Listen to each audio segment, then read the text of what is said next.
To the September DRC meeting. This time I'll call the meeting to order. The DRC is a subcommittee of the Historic Zoning Commission. The meeting is informal and designed to guide applicants through the process of obtaining a certificate of appropriateness or a COA for projects within the city's historic districts in light of the Historic District Design Guidelines. Applicant participation in DRC meetings is voluntary but highly recommended. Changes made or suggestions taken by the applicant based on discussion with the DRC are the applicant's choice, but the DRC makes no representation as to whether any changes or suggestions made during the meeting will be approved by the voting body, the Historic Zoning Commission. We have, is it 10 items? I'm showing 11 on here. It says 10 here. We have 10 or 11 items here on the agenda. When your item's called, please introduce yourself. Generally describe your item in about 2 to 3 minutes. And let's try and keep to the 2 to 3 minutes. If it's a project we've seen before, we'll try and expedite things by talking about what's new instead of a full-on recap. And then I do have a request from item number 7 to go first, so we'll do that. They've got prior commitments later tonight. So let's start with item number 7. Let me flip to that. Discussion of fencing at 98 East Main Street. Tyler Etienne, applicant, and Mr. Etienne, good afternoon. If you want to give us the quick lowdown, then we'll get a staff report from Elizabeth, and we'll try and give you some feedback. Sure. I appreciate you bringing me up to the front and hearing me out here. So I came before for a COA for the repair that I did to the fence, but that was denied. So I'm prepared to remove all the wood from the fence as proposed to expose the existing chain link fence again. Talking with city staff, at one point it was suggested maybe proposing doing a horse fence similar to what's on the other side of the bridge. When they redid the sidewalk, they put in a 4-panel horse fence. There's probably a picture in there, I believe, if you keep going there. So when they did the sidewalk, they did the 4-panel horse fence. So the thought is we either remove all the wood and expose the existing fence, which is totally fine, or I'd be happy to continue this horse fence on my side of the bridge along the property where the fence currently is. So that's what I'm bringing forward to the committee for the consideration to take the wood down, take down the chain link fence, and replace it with a 4-panel horse fence that's on the other side of the bridge. So just looking for feedback on that. Okay, thank you. Elizabeth. Thank you. So the proposal includes changing the design of the fencing only. The applicant was given preliminary feedback that the proposed 4-board horse fence style wasn't appropriate per the design guidelines. The replacement of the newly installed chain link fencing with a wood surround with a 4-board horse fence does not align with the guidelines, and this style of fencing is not seen around any of the commercial buildings in the historic districts. The horse fencing is appropriate on Franklin Road, as this was an agricultural gateway into downtown, and horse fencing is commonly used in this thoroughfare. The previously approved design of the fencing that matched the metal fencing around the patio without the wood surround was approved by the Historic Zoning Commission and was supported by the guidelines. Thank you. Okay, thank you. So let's have some discussion here. Remind us one more time. So we approved some metal fencing of some sort around the front, and that was what was approved for down the side as well. There was existing metal fencing around the patio, and it was applied for and approved to match the fencing along the river, for that to match what was around the patio existing. So Okay. the metal fencing. Okay, understood. All right, anybody have any thoughts on this one? Anything? Do we have a picture of what Holly? was approved before? Of the previous application by chance? If you'll give me one moment. Okay. Anybody else have comments while we're waiting on that to get pulled up, and then we'll come back to Holly? A question for the applicant. Is there, thank you. Mhm. Is there a reason that you prefer one over the other? The metal versus the I don't want to do the metal anymore. When we originally applied for that COA for the metal fence, that was about a year and a half ago when we were in construction. We were, there's the fence. We were prepared to do that, but when we discussed with the flood administrator, they basically said I can't replace the fence.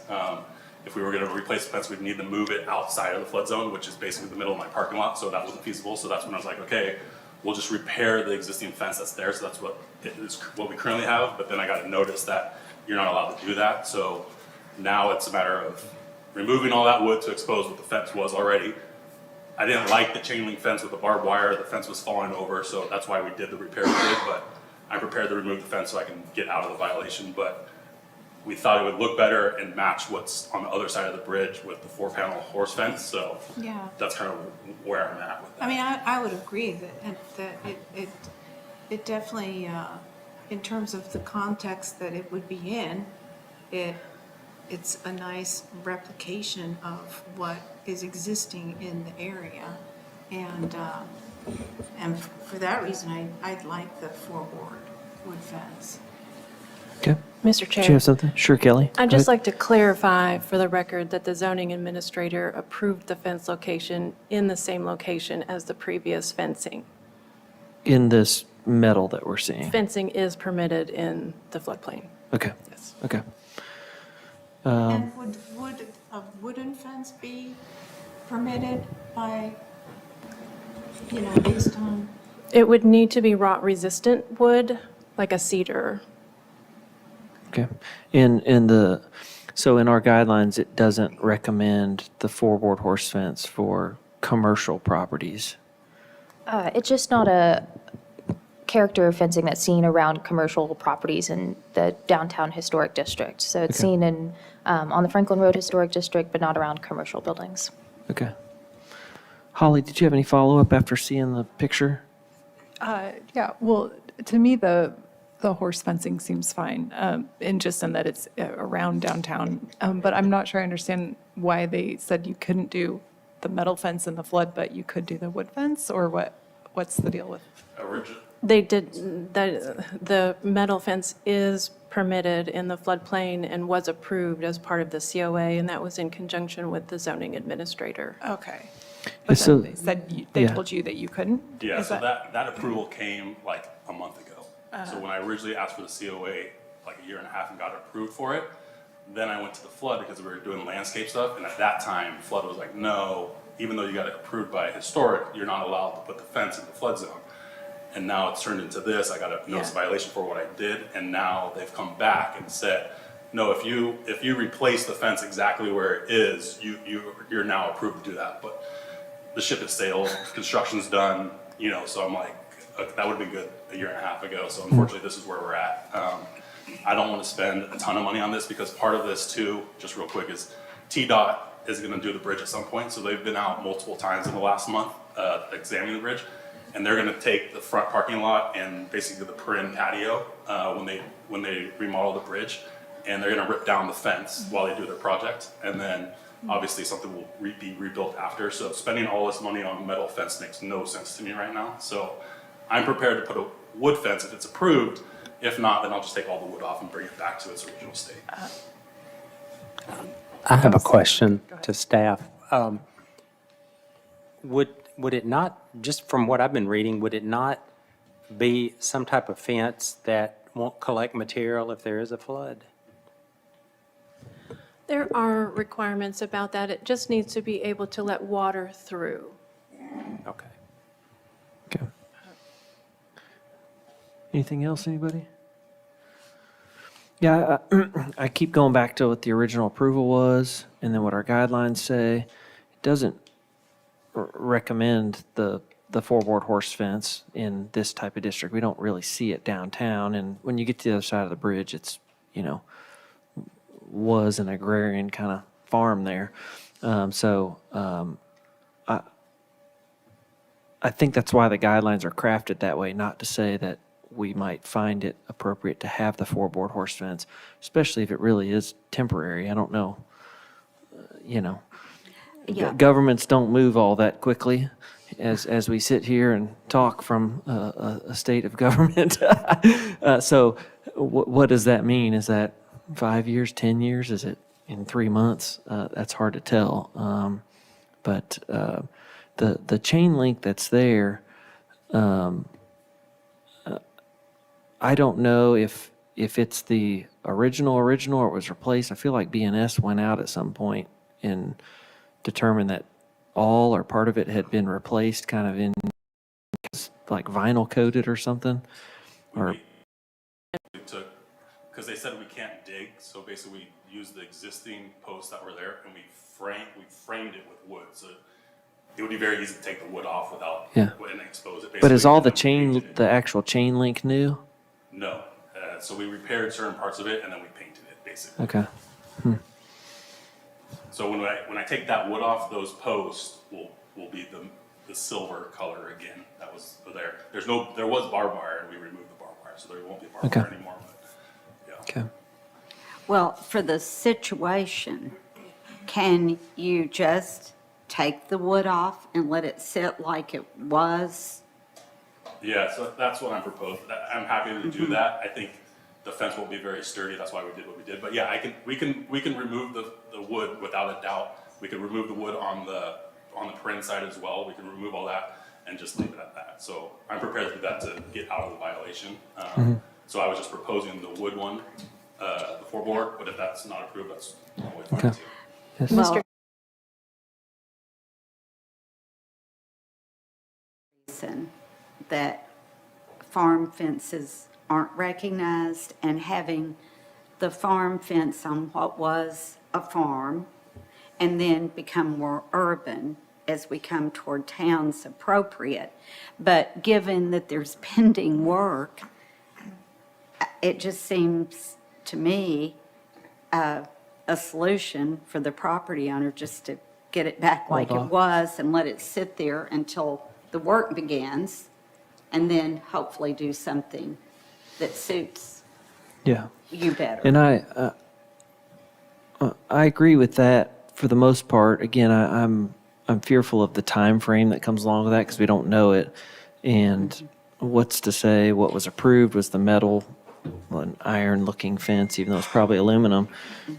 If they do construction, nothing keeps them from taking some of those panels down and then, infilling back as it comes along. So, and then it would meet the guidelines and the original approval. And the floodplain folks apparently are happy at that point.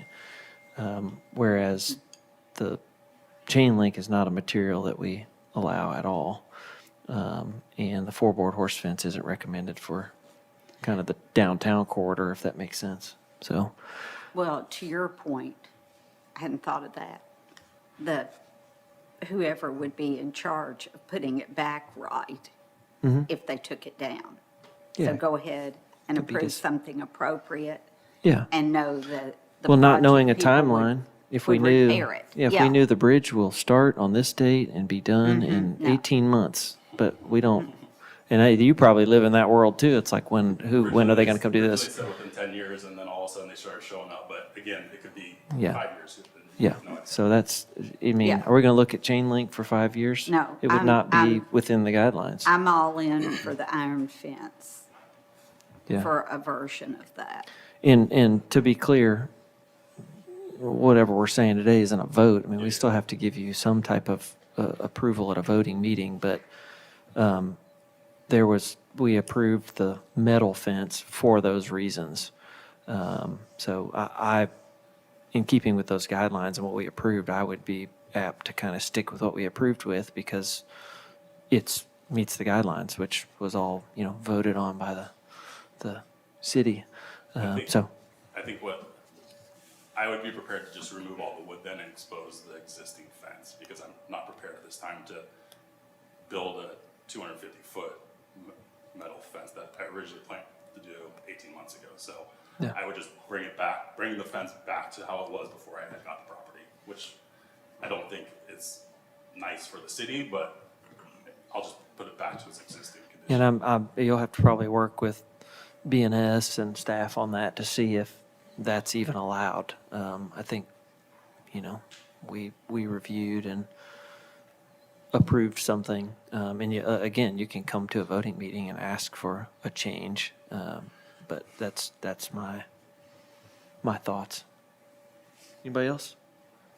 Holly? I just have a question. So if it's a budget issue to do the nicer one, doesn't it look a lot nicer as is with the wood if it was going to be chain link than the original? Like, are we considering that, or is that not, does it have to be just if we would approve a chain link with wood fence?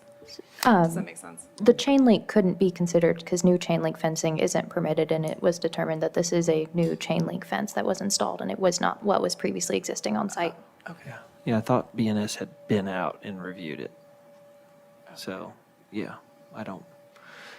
And yes, your answer to that is, yeah, it probably does look better than plain chain link fence, but either variety doesn't meet our guidelines. So, instead of choosing a lesser of two bad options, we just stick with the one that we approved, which it does meet the guidelines. Anything else? Anybody? Okay. Thank you. Thank you. Appreciate it. Appreciate it. All right. Rewinding to item number 1.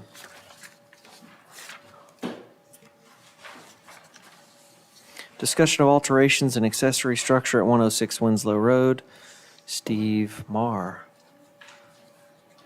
Good evening. How are you? Good.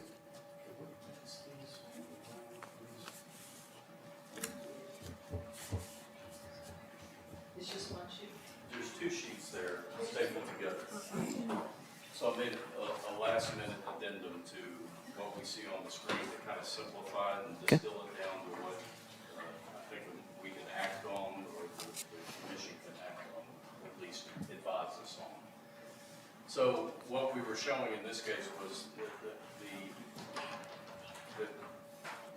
comments from the last DRC and from the COA revolved around taking cues from the existing primary residents and also from the accessory residents to design the carriage fenestration, carriage door fenestration. So as we said in previous meetings, as we've said in previous conversations, the DRC and the COA, it's our intention to use that as a living space in the accessory. So we're going to be going through that process with plating and approvals and permitting and so forth. But this particular issue was not resolved at the COA, so that's why we're back to talk about this, because we'd like to get that, come to a consensus on what we believe to be the most appropriate carriage type fenestration. So our hope is to maximize it. If we're not able to maximize it, the ones that we have shown so far have not really been approved by, the opinion has been against these particular ones. So what I have provided in the second sheet there, which is not included here, is the fenestration that exists on the house and the primary residence and the accessory structure, the various types of fenestration that exist, with 4 different carriage door options, with one shown in that sort of a greenish sage-like color on the elevation, which is our preference at this point. So I'd love to hear input on that, but I threw a little bit of a curveball since I submitted this, and that is for the existing garage rear elevation, I've added a dormer, which would face the back side of the property, the rear property line, which is abutting a commercial property. And I thought it would be a good idea to show you that. The idea there is to add more light. We're losing some of the light that we had hoped to gain in the front of the property, so if we are able to open that up with a dormer that is really of little visual impact to the neighborhood, that would help that space to be, more natural light. Okay. Thank you. Let's hear from Elizabeth. Thank you. So the proposed option A for the carriage-style door aligns with the design guidelines, which recommends using designs appropriate for the style and age of the building for replacement doors. The 6-light window pattern on option A is similar to an existing window pattern that is seen on the principal building and accessory structure. So option 3 on the second page of the handouts that you received, which was sent at 1:30 this afternoon, is supported by the design guidelines as it is a 6-light pattern window that matches the other windows on the structure. Staff did not have enough information or time to review the proposed dormer as it was submitted today. So, thank you. Okay, thank you.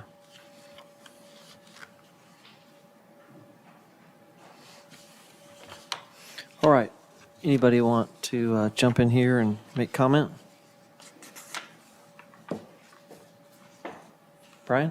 Yeah, I would just say that the proposed garage front elevation with kind of the sage doors and the 6 lights, I think that's what we've heard is being proposed, and staff supports that as well. I would support that. Okay. Anybody else? Everybody feels the same? There's hinges on the proposed garage front, and on number 3, there aren't hinges, so. Yeah, those are silhouettes of the actual door design itself. Oh, The okay. installation would include those strap hinges to, we intend to make those operable doors, so we'd use the strap hinges for that Yeah, purpose. yeah, I concur with Brian. Anybody else? I agree, looks like a true garage door. Yeah. Yeah, my only comment is that it looks like it goes with the house. If you wanted a little more glass, it wouldn't be inappropriate for each light to be a little longer. They've gotten a little landscape instead of portrait, which we find historic examples of that and the other. So if that mid-rail dropped 4, 5, 6 inches and those just got a little longer, that would be fine. You're probably working with what the manufacturers make, and To a it's like, degree, yeah, yeah. so there's, but what's shown works great. But if you really were like, I wish we had a little more light, or I wish we could, see out better, if it got a few inches lower, the glass, that I think would still be appropriate, but I think that arrangement is right for the house. Any? I would just say, I noticed that and agree with it as well, but you're kind of limited on manufacturers. If you buy it from the manufacturer, they all have the insulated glass and they have a certain look. So, I mean, in some of this, you're limited to that. Yeah. Okay. And then the dormer on the back, I take no exception to it. I think it's hidden behind the silhouette of the main outbuilding there. Is that a main outbuilding? It's behind the silhouette of the outbuilding. And you said it looks over a commercial. It does, yeah, there's we border a commercial property behind us there, it's it used to be a gas station, I think now it's maybe a hair salon that faces the factory. Okay. Yeah. Yeah. Any other thoughts on the dormer? Yes, ma'am. Kathy? Just at a quick glance, without really looking at it, but it does seem a bit heavy, a bit large in proportion to the window below it and just the form itself. So maybe consider a scale down that will still allow you a window for egress, Yeah, but one that would maybe minimize the size of it. okay. Is It's it the- actually taken exactly from as you know, and so it was a little bit of it was hastily done in order to at least get some opinion, which it's achieved that, so thanks. It's that side dormer, the historic dormer on the house. That is it. Exactly right. Okay. Same Yeah. pitch, same hip, everything. Yeah. Mr. Chair, I would say fine on a dormer, but to Kathy's point, if it could be made a little bit more secondary looking to the Okay. dormers on the house, I think that would be a plus. Okay. Yeah. Like a little brother version of the Yeah, original. well, the newer dormers are all shed dormers, so maybe that would be in a more appropriate, okay. I think you'll find that hipped kind of pyramid roof, the shed dormer may be a tough roof to pull off. It may want to be hipped, Yeah. just because you have nowhere to dye the edges in, but, yeah, a little scaled down version would be great. Thank you. Thank you. Thank you very much. Okay, item number 2, discussion of alterations on an accessory structure at 1001 Fair Street, Kelly Harville. Good afternoon, welcome. Thank you.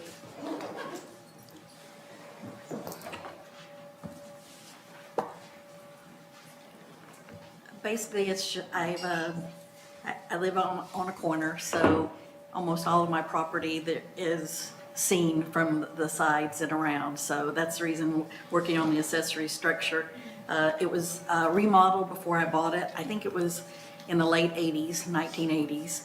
And when from my understanding is the lady that was doing the remodel was an artist. So hence she wanted a lot of light into, she used this as her studio for big canvas. So hence why there's a sliding glass door on the front.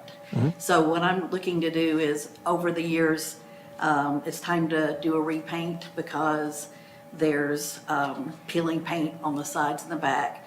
There's leaks in the roof, so I'm going to need to replace the roof because the little squirrels have taken advantage of different leaks and have got inside. And so most of the renovation and improvements are going to be on the inside.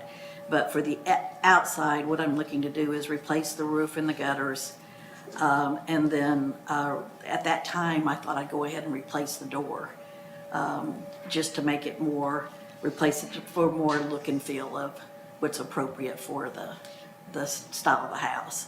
And I think Elizabeth just passed, I did find the original doors, the picture of the original doors when there that you can see that it's exactly what the gentleman before me was proposing. So I've been looking for the last couple of months, at all kinds of salvage places and everything to see if I could find those types of doors.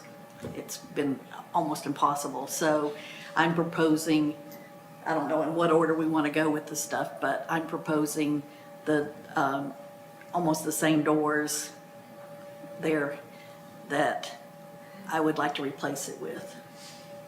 Okay, perfect. And then we can talk about the roof and the gutters, I guess.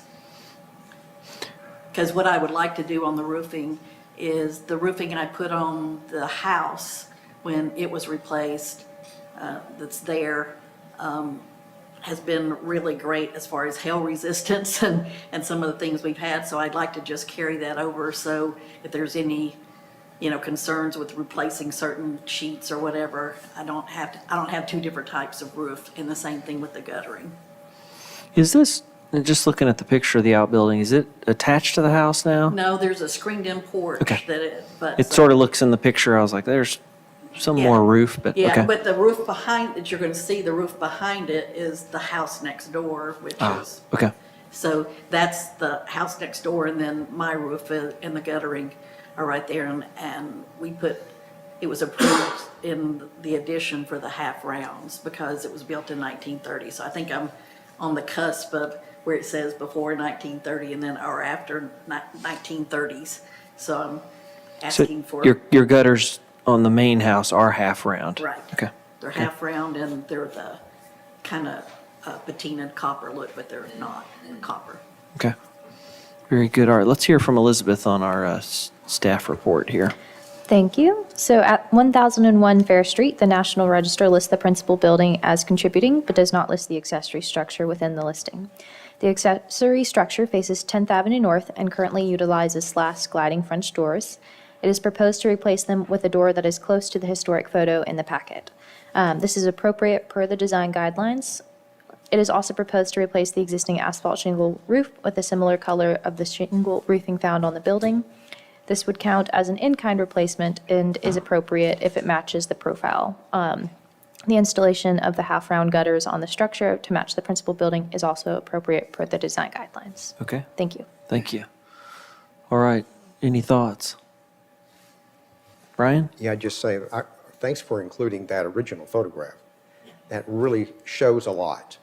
And to what Tyler was talking about earlier about a pane of glass that has a more rectangular look, and you can see that clearly in those original doors. That's what, I'm gonna try to find that, because again, just like he was saying, because there's all kinds of tall trees and everything, that building, and then there's drainage, I've got French drains all throughout the property, but there's still drainage issues from Main Street. So I'd like to get as much light in there as possible, but again, with an appropriate look. So if it's okay for the same thing you guys told him, I'd love to be able to, explore options and have a little bit deeper panes, if that would be appropriate. Definitely. So you're, Okay. but right now what's being proposed is what we see in the rendering Right. at the end of the packet, or That- toward the end. That's what I'm proposing, Okay. Yeah. because the guy that Trim Carpenter, basically, that's helping me with everything, he did, because it would, the other thing I haven't mentioned is it would require expanding the opening back to the original opening, because when she installed the doors, they were much smaller, so they included 2 shutters, which again are not on the original. So he's gonna be, and of course, matching up the wood and everything to that. So it'll go back to that same exterior look with those size doors put in there. Good. Thank you. Anything? Anybody else? I think everything you've proposed sounds like what we would want you to do with it, what the guidelines would want you to do with it. So So I it can sounds, depend on your support in the. you Next have to week. bring it to a voting meeting. What is it in 3 weeks? 3 weeks. So yeah, we'll look forward to seeing it then. Okay. But everything looks good. Thank you. Perfect. Item number 3, discussion of alterations, principal structure at 900 Fair Street. Stephen Scott, Good afternoon, how you doing? Stephen and my wife Kathy. I know what you're thinking, that we approved an awning for this site a month or 2 ago, and not trying to waste your time with those votes. I appreciate you approving the awning, but we have had somewhat second thoughts about how to make this better. And I know the awning was a bit of a, I guess, compromise to get rid of the green horrible awning that's on there now that you see. But we did want to explore and get your feedback on another proposal that would take the awning off altogether and make it look more like the Tudor that it's supposed to be when they did a renovation in the 40s or late 30s, whenever it was. This is just a rendering, and if we came to a voting meeting, I could get actual architect drawings or whatever you need. But to actually remove the awning altogether and do something that we've seen done all over the historic neighborhood, and that's just dress up the top of this opening a little bit. If you take the awning off altogether, it's just a square, quite plain and aesthetically unpleasing. It's just not very good. I think the awning was put in probably the 80s, based on some photos we saw. So if you can go ahead and go through this is just some things in the neighborhood that we took to show. This is right across the street from us. Just something to give it some aesthetic, I guess a little more aesthetically pleasing. That one right there is probably as close to as any, and real tight. That's on Margin, that we were kind of proposing to do. I understand that guidelines may have some concerns about changing the facade of the original house. The facade's already been changed from its original 1890s to the 1940s, and I don't think they did a very good job at it, and I believe that another run at it might be warranted to do it. If they're trying to make it look like a Tudor, I think something to this effect is a little bit more in line with what probably should have been done at that time when they did the renovation and bricked the house in the early 40s. So here to get your feedback on this version as opposed to what we had already approved, and see if this is the direction we could possibly go down. Okay. Let's hear from staff, please. Thank you. So the applicant is proposing to alter the front facade of the building, to alter the squared entrance to the porch, and introduce a stone coined arch. The guidelines recommend to preserve original elements and materials on porches, and the guidelines recommend to avoid adding architectural features that are not original to historic porches. The guidelines also recommend to preserve historic, atypical style buildings and architectural details, to not historicize a building to mimic a different period of significance, and to avoid alterations that mix elements of different architectural styles or periods. The proposed alteration is not supported by the guidelines, and in a circa 1939 photos before the major remodel of the home where it was bricked, the front porch entrance was squared and not arched at that time as well. Thank you, Elizabeth. All right, let's hear from some of our committee members here. Kathy? Yes. While I think it's a really handsome look at it, I remember, and I give you, you just got to get this right. And I appreciate y'all's efforts on trying to make this work. For me, even though it is against the guidelines, it's overwhelming. It's just more of a, I don't feel it's appropriate for the style. It's a bit too massive. And yes, the front elevation of the home has already been modified with the rectangle box out bay. So that has already been somewhat encroaching on the style of the home, but I don't think this is the right solution quite yet. It is way too, and my other concern too would be if you implemented this, you might deface a lot of the existing brick as well to apply this.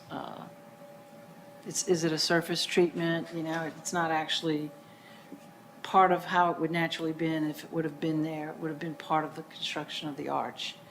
And since some of the original pictures of the home did not even have any arch features over the front door, it was all rectangles. Is that what you were talking about?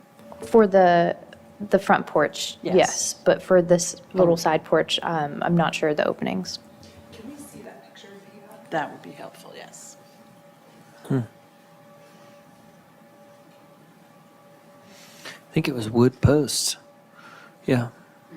So it was all flat top, but had some sort of filigree brackets, corbels. But the main entry is, see, it's still a rectangular entry.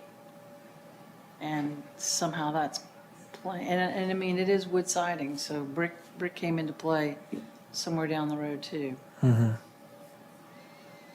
that photo, you're also going to see that the porch has not got the arches either. At the time, it was a square front, you had square everywhere, and now there's arches in 3 different locations. 4 really, if you look at this other side of the house.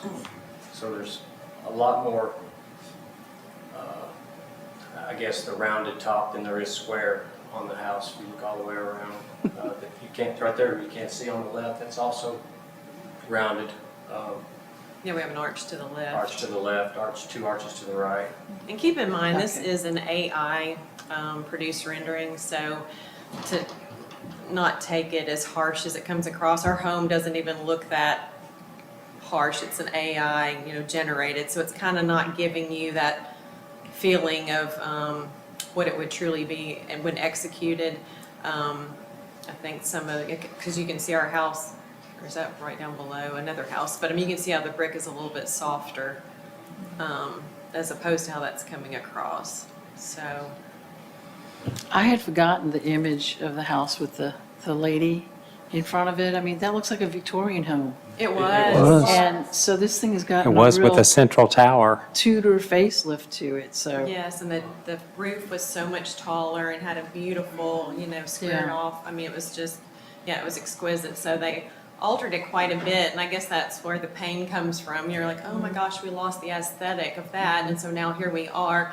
How do we do this home justice so that when you go through the neighborhood and you see our historic sign, we feel like we're part of the thread, because you look across the street at our neighbor, and you see how theirs was executed. And if you look up close at their home, it is sort of a veneer of sorts. That one? Yes, that one. You're not getting the the full effect of how it was fabricated, but it's kind of like I don't know, an inch thick. So we believe with the people that we've talked to that the execution will be, very well done, because I don't want to go down a path of anything that there's any question marks around. So we feel like it would be a beautiful aesthetic. It would tie back into the foundation of the home, which has is it limestone? So it'd be a good design repeat. And then we look across at the Whitson's home, which is that in here? Yeah. It's adjacent, has the same kind of effect. And the one you're seeing there is a lot lighter than the harsh one that we probably proposed or that we showed you on our rendering. And we're open to whatever feedback you have, if we could get anything, if it's the boldness, it may or may not be the boldness that's kind of keeping you maybe apprehensive about it, but anything I think that we could do there to dress up what would be there if we just took the awning off, I think would be a positive for the aesthetic to the house and be appropriate for, had they done it in the 1930s, it would be something similar to what we're trying to do, and had they done it correctly. Anything else, Kathy? Yeah, just in closing again too, the guidelines, guide us in making choices and guiding you in making decisions for your space. But knowing the history of this property, I could consider an exception only because this is such a transformation of what it was. But the images you've shown there aren't quite right yet. But that's not to say a stone archway is out of what I would consider. Thank you. Yeah, this was just to start a dialogue, because I can see what it is that's maybe a little off about it. And I tend to agree with Kathy, and the reason for that, not only the extreme change that took place to the residents, but the awning that we did approve is a major change to the front. And it is heavier than what's being proposed as far as its look. And if something could be done maybe more like, and it may be what's across the street, but it just basically has the stone lintel and then the brick arch that takes cues from the other brick arches. I mean, that might tone it down enough so it's not that heavy stone look at the top. But just, that's just a thought. But it's only because, it's not because I don't agree with the guidelines, because I do. It's just that this house has had a major change.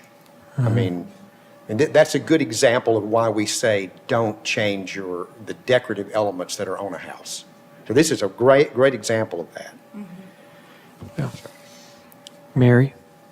What I would say is this treatment was a very popular treatment in Franklin of several structures.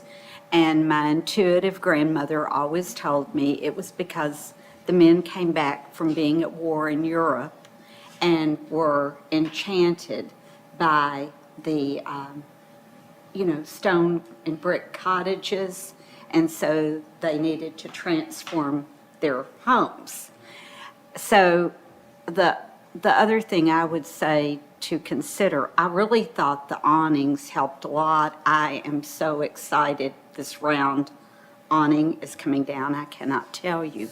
So the other thought I would put forward, I'm not saying I wouldn't approve this, but this is just such a story, and that little piece to tell that story is of the square that they didn't quite do, to me is kind of part of the story, and it would honestly be fun if there were a place that told the story of these houses and some pictures, which is maybe something the Williamson County Historical Society could do in a journal. But that would be my only thing to say for the owners to consider. And I do agree with Kathy's comments that this is strong. But if it were something softer, I'd probably go along with it. But I think it erases a little bit of your story, of your house. Okay. Anybody else? Yeah, I agree with what's been said, kind of really on both sides. I'm thinking back to this story, Mary, of how maybe all this happened, and looking at the old picture, and structurally speaking, all this arched porch was probably fairly easily arched with brick because they didn't change anything that was holding the building up. And the one drawback in my mind is that it's flattened because that's probably where whatever header beam is inside there. So I fear that if you decide to arch this thing and it gets a little taller, which it would need to be, that all of a sudden we're pulling out structural material from the OG original house.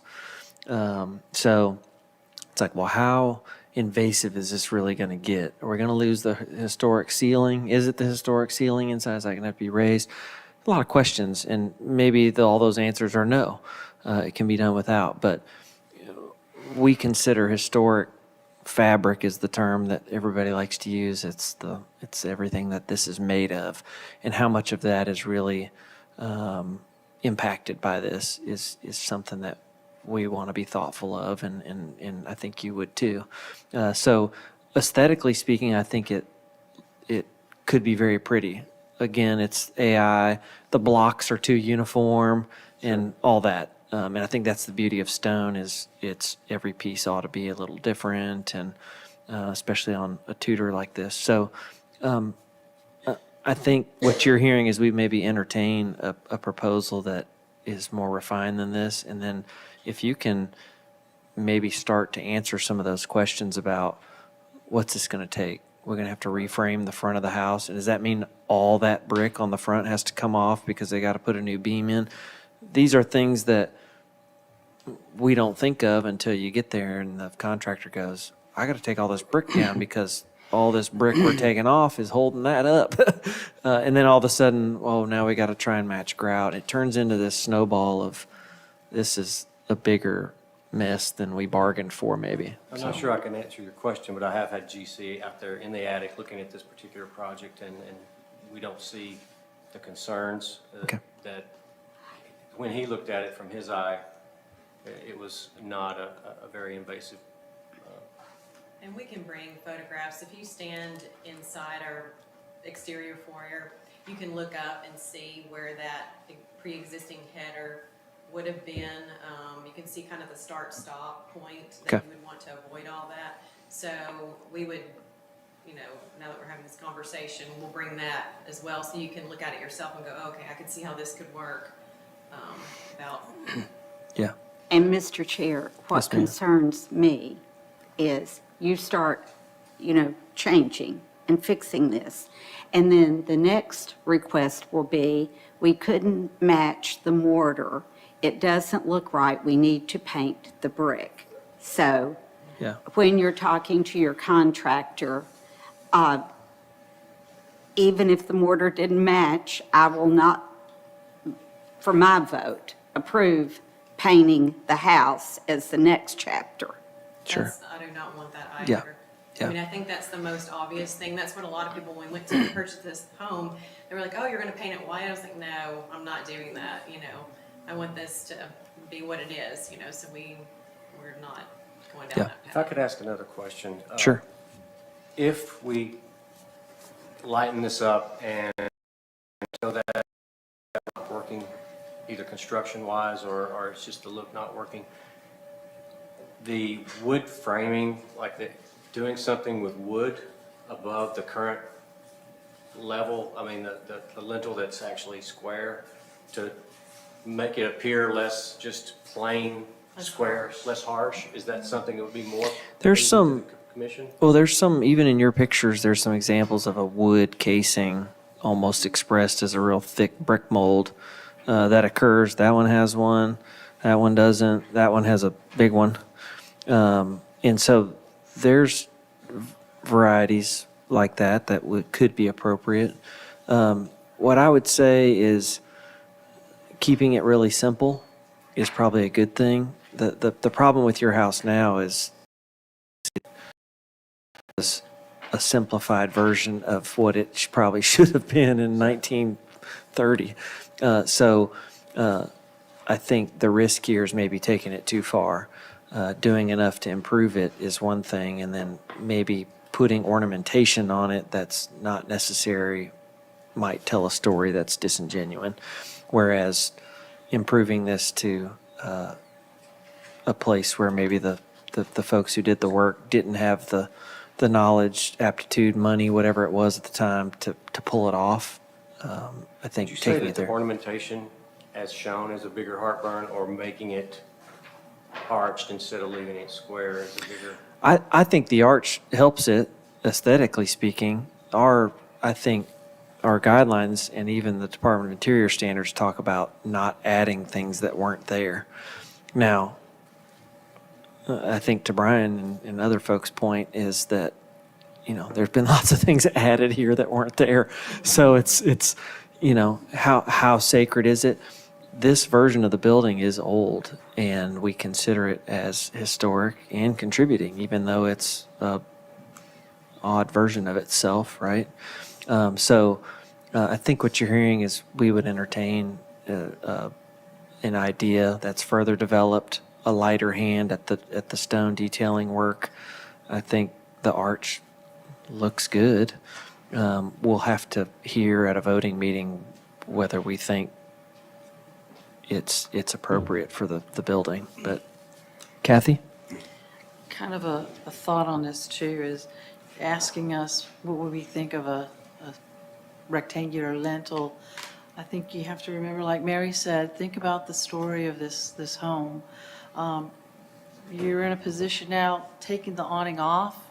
I'm happy about that, but it can't be Disney World where let's go to this Tudorland and you have to be careful by saying, what is this focal point as entry into this home, and give it the honor that it needs to be given and the recognition. So knowing that there was a rectangular opening out of wood at one point is a little bit of a story that can be enriched. So give us options to look at, but I know you're grabbing, and I do like what you proposed on this, the scale and the type and, implication on actually having it done would affect everything. And to Mary's point too, if it comes out botched, what do we do next?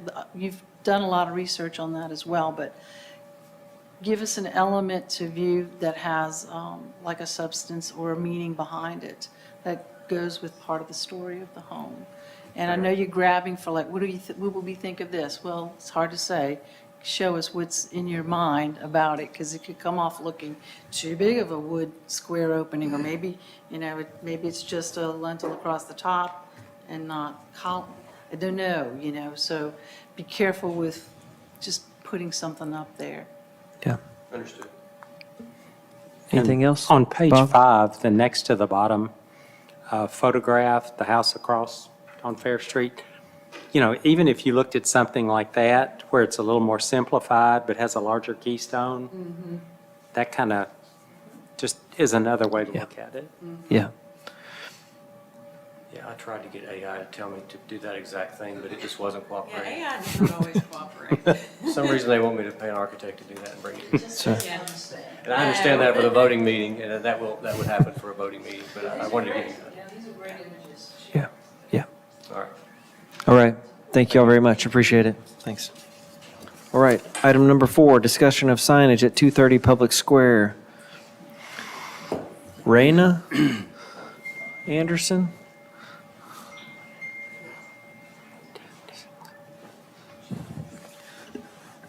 Go ahead and give us your name, please. My name's Rodney Jarvis. I'm a Jarvis Sign Company. Rodney Jarvis. Okay. And I'm Frank Friels. I'm with Volunteer Bank. Okay. Okay, if you want to give us a quick introduction to what you're hoping to do, then we'll hear from staff. Sure. So first of all, I apologize for being casual today. We've been in the middle of a big project at the bank, and so we were dressed down today. But our bank had been located at 302 Public Square. We moved around the corner to take advantage of a larger space, allow us to grow and serve the community better. That space had been occupied by a bank, and so we're asking the committee to consider just letting us replace the signage that the previous bank had, more or less. And Ronnie has more details on that. Okay. So, do you want to go ahead? So, there's a question about the quantity is our first thing. We're asking for one extra sign that the existing bank does not have, and it's a blade sign. I don't know if you have a picture of that. It's a little hanging blade sign. But that's the one extra sign that we're asking for that's not currently on site.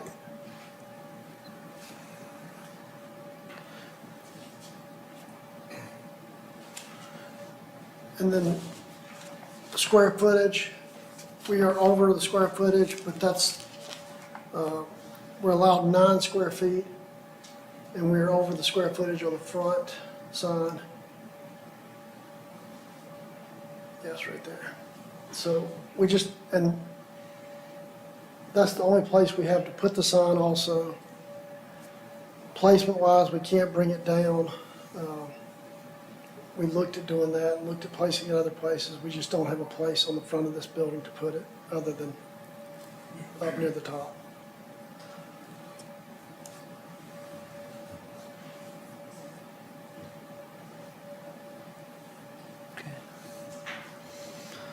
Anything else on the other signs? No, sir. Hear from, Well, go ahead if you want to speak. So there, we have, the previous bank had an ATM, what's called a through-the-wall ATM that faced the square. We've replaced that. And to make it look more aesthetically pleasing, we would put what's called an ATM surround around it. It would have a measure of signing to guide people to the ATM so that it can be seen and found.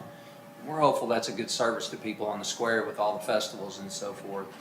I don't think you can see it from any of those pictures, but it's to the left of that front door around the corner. And it's right there to the left. It's just out of the frame right there. So we would need to put some kind of ATM surround right there just to make it look a little better. Otherwise, it would be just kind of a, I don't know, black panel. So we're trying to improve that a little bit. That's where the previous bank had their ATM as well. okay. All right, let's hear from staff on their comments, and then we'll get some discussion here. Thank you. So this package includes 5 signs for the corner building at 230 Public Square. On the front facade, a wall sign and directory sign are proposed. On the side of the building, a wall sign and a small hanging projecting sign are proposed. And on the rear, a wall sign is proposed. The proposed wall signs exceed the recommended 9 square feet. The height of the wall sign on the front facade is not appropriate, and additional information is needed to understand if the height of the other wall signs is less than 12 feet from grade. While the overall design of the small hanging projecting sign is appropriate, the location is not near the main entrance and is not appropriately placed. The proposed directory sign is appropriate. So in summation, the quantity of signs proposed, the size of the wall signs, and the placement of the front wall sign and projecting sign are not appropriate, and additional information is needed about the heights of the other signs to review with alignment for the guidelines. And also, as a note, it is recommended to attach signs to the building carefully to prevent damage to the historic fabric. Installing any mounting bolts through mortar joints rather than the face of the masonry. The installation should be done through the mortar joints and not the face. More information is needed to understand the quantity and locations of all the stud mounts needed to accommodate the signage and if they would be done through the mortar joint or through the face of the brick. As proposed, the directory sign is appropriate. Okay. All right, let's hear from commissioners here. Let's start on the front just to kind of dissect this a little bit. We've got the wall sign and a directory sign. It sounds like the directory sign is appropriate, and the wall sign is too high off the ground, but it does meet the square footage. Is that correct? It does not meet the square footage or the height from grade. Okay. Any thoughts on those two? Do we know how many signs were on the previous bank? The same, there was a sign on the front, there was a sign on the back, there was a sign on the rear. We're not adding, the only sign we're adding is the one new blade sign. Okay. So we're replacing sign, we're removing a sign, we're replacing a sign, same exact spot. So, and as far as holes, we would have to try to patch what's there coming off, because of course it's a different name. And then we will go back in the mortar joints with studs. Okay. And Mr. Brian? Chair, I was not on the board when those signs for Fifth Third Bank, because that's what was there Right, before, yeah. were approved. But I do remember that they were not the typical Fifth Third Bank sign. You know, Correct. so it looks like they did accommodate some things for the historic zoning. Yes. And being that this is such a prominent corner building, I would agree with staff that the signs are rather large for, you know, for that location on the square. So I would like to see them maybe come down in size. I don't know on the front as far as the height and where you would put a sign. So I think those are things that we have to think about. Yeah, we're not sure where else it would go with the placement of that window, or all three windows up there. You know, to put it down one side or the other would probably look odd, and that's more or less where Fifth Third had their signage previously, so that's what we were trying to get back with. Okay. Anybody else? Kathy? Do we have a picture of what was there before? I'm considering too, remounting and removal, and how do you address removal without defacing? Well, it's painted, which, And while that's being looked, well, she's found it, I guess, already. There you go. I think anything we do on this trim work would be much more damaging. It's a nice, you know, roof system, and it's a lot of trim there. I mean, I think we do more damage and more altering to that to get a sign up there, because it's stepped, it's stair stepped. There's not a flat surface there really to work with. It looks to me like their sign is actually longer and larger than ours, than what we proposed. It's very close. yeah, and it may have been approved under different I mean, I know it was approved under different guidelines. So we review it under the current guidelines. Did you, Kathy, have My some question comment on would it? be, can you resubmit showing us what would meet the guidelines in this location? It's a square footage issue for you right now. I'm sorry, are you saying resubmit, So, showing exactly what the size would be according to the guidelines? According to the guidelines. Just to see the difference, because it may not be that much difference, and yet still give you the fact that you want to do, you know, for the signage. My opinion about adding the additional blade sign, which is also something that you would need to get a variance on, but, and why is the reason for that, the blade sign? There's no signage on that side of the building?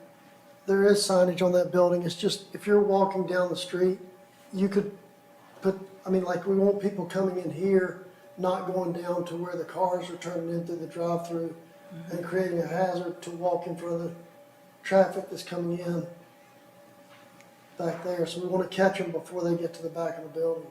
Really, it's like more of a safety issue. There's nothing there on the door or on the entryway. It's just, it's a little Okay. flagman is the only thing. Look at the blade sign description too, because I think that's more of a, on our main streetways as a pedestrian, it's on that sort of a eye level for a person. So I'm not sure if it's going to do its job there like the guidelines describe it to be. And Okay. I'm sure once they know you're on the corner, they know you're on the corner, I think your front facade sign is way more important than an additional blade sign.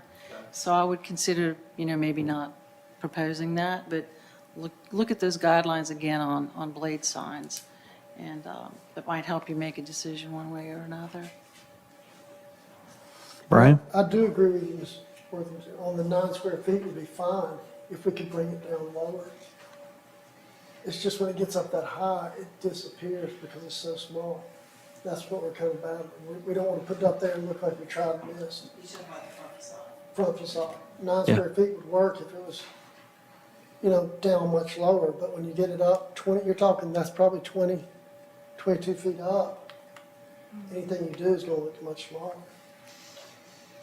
Could You we know go signs. back and look at the third one again? You have that, Elizabeth?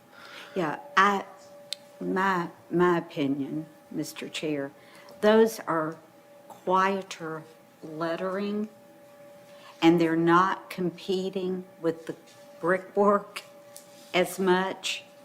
And I understand you're wanting to put your lettering, but at least on the front of the building, if you're wanting to identify it, I don't think anyone would care as much about the logo as on the front. I think they could still find the building with a quieter letter. And actually, the font you've got, if it were just done differently, would work. So that would be my feedback. This is making my eyes twitter with the competition between the brickwork and the lettering.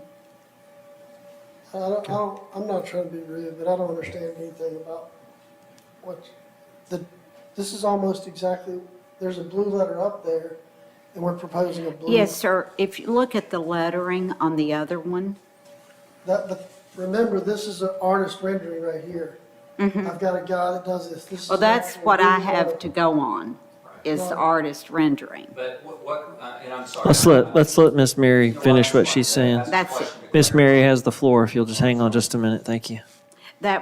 I was going by what was submitted and trying to make a comparison of the fonts. Okay, That's it. go ahead. So I apologize. So my question is, your concern is more about the font of the letter versus the color of the letter? Okay, I understand. Yeah, I think, you know, Fifth Third, if you look at their logo, has older kind of font, an older looking font. Just they lucked out on that, so they just used that.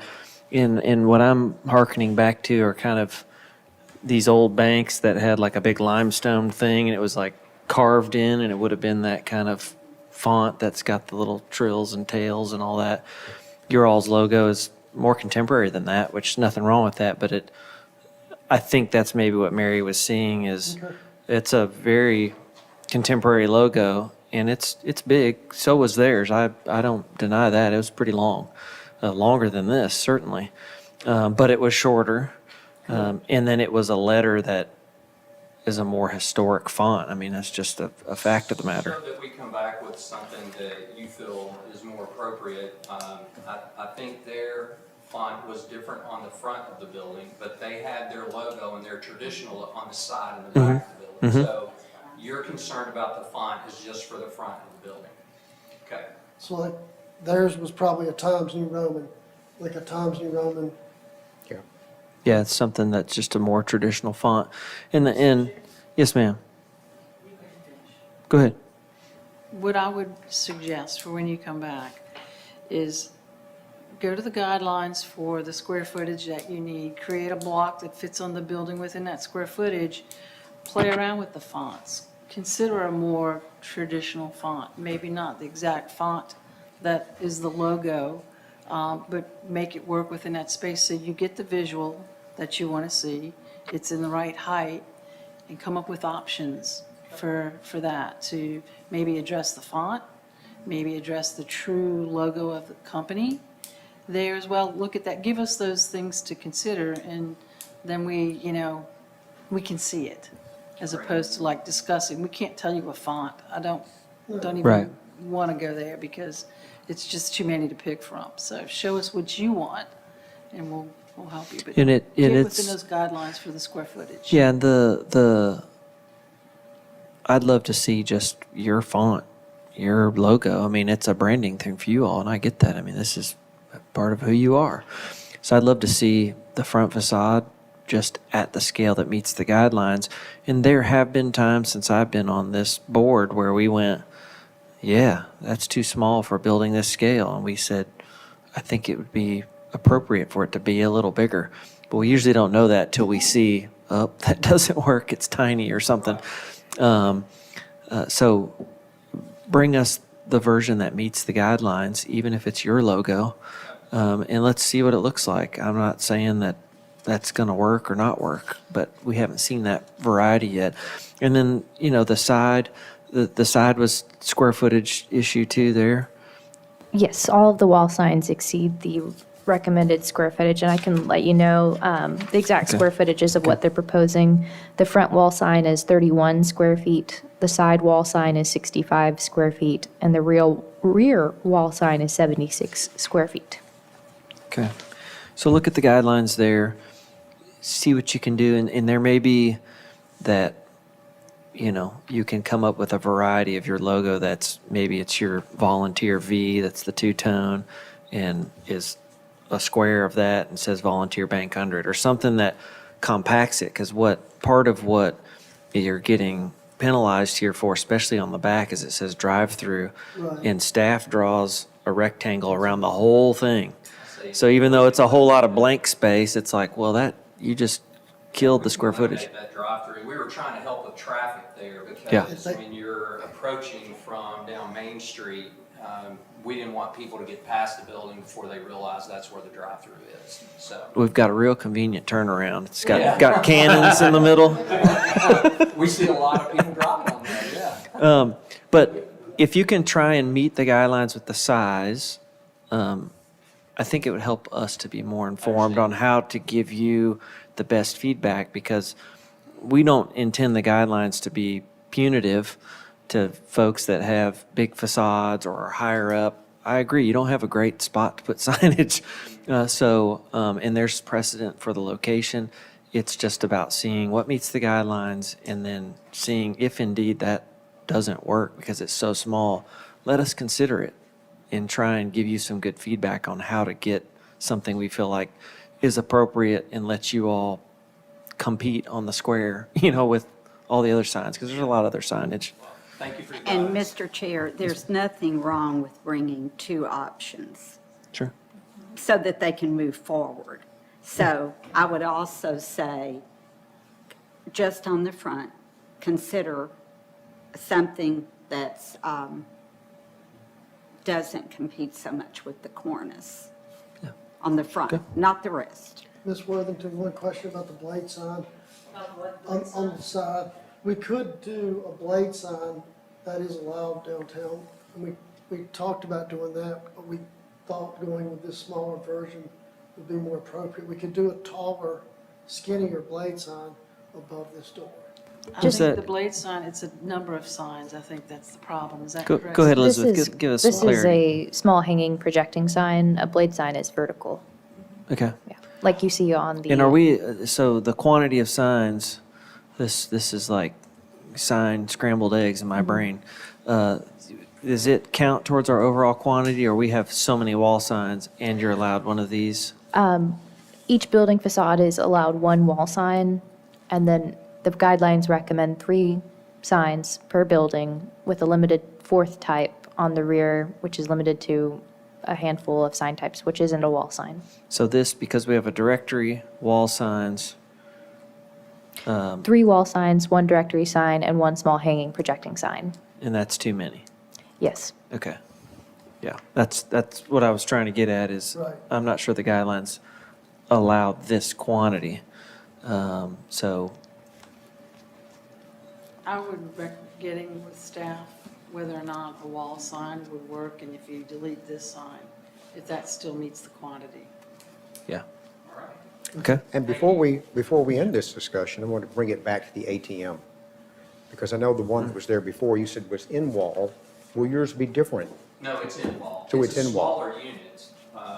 It's, I'm sorry, we don't have, we just laid it in place last week. It's a smaller unit, but that also means, there was a window there, I assume at some point historically, and somewhere along the way, someone created that into an ATM space. And so it's a sizable amount of space that we want to, there it is right there. It's like it's a Little door. So you're talking about doing a surround in that hole that's already there? Yes, sir. So you see their logo above their ATM right there. So we would propose, we need to do something like that, just so that people know that it's there and that it's branded. Some of that is regulatory in nature as well. People need to know what ATM they're using and so forth. And so we would need something like that to guide people to it and let them know whose ATM they're using. Okay. And you said your ATM's going to be smaller than that. The face of it is actually, it looks like it stands on the ground, but it's through the wall, so it's smaller this way, a little skinnier, but it goes down to the ground. It's got a little bit of an arch to it. That's correct, I said a window, it's a door. But we would need to do something in that space there. Will it sit flush with that threshold or back? Yes. Okay. Well, roughly flush with with that wall right there. Okay. We'll bring some pictures of it next time. Yeah. All right, Bring thank your you very pictures, much. proposal. We'll look at it too. Yeah. And I would say, take a look at page 145 in the guidelines and consider perhaps a whole revisioning of the signage based on the First Horizon Bank We did that. approach. Yeah. Okay. Okay. And muted colors is another part of the guideline. Thank you. Thank you. Thank y'all. Appreciate it. Thanks. Okay. Item number 5, discussion of alterations accessory structure at 720 West Main Street. Brett Gardner. Good afternoon. Good afternoon. This is my wife, Mary Grace, too. Hi there. This is long-time listener, first-time caller. This is pretty cool stuff. So, yeah, we're here to get a couple proposals we have on the existing accessory dwelling. We're looking to enhance, as well as just get guidelines and feedback on what we're proposing to move to next steps. Okay. Do I use this? Oh, yeah. Is it where, oh, it's right, okay, thank you. All of our web fans need to hear you. So our home was built in 1888 by John McEwen, and it was originally on lot 19, which eventually became 720 West Main.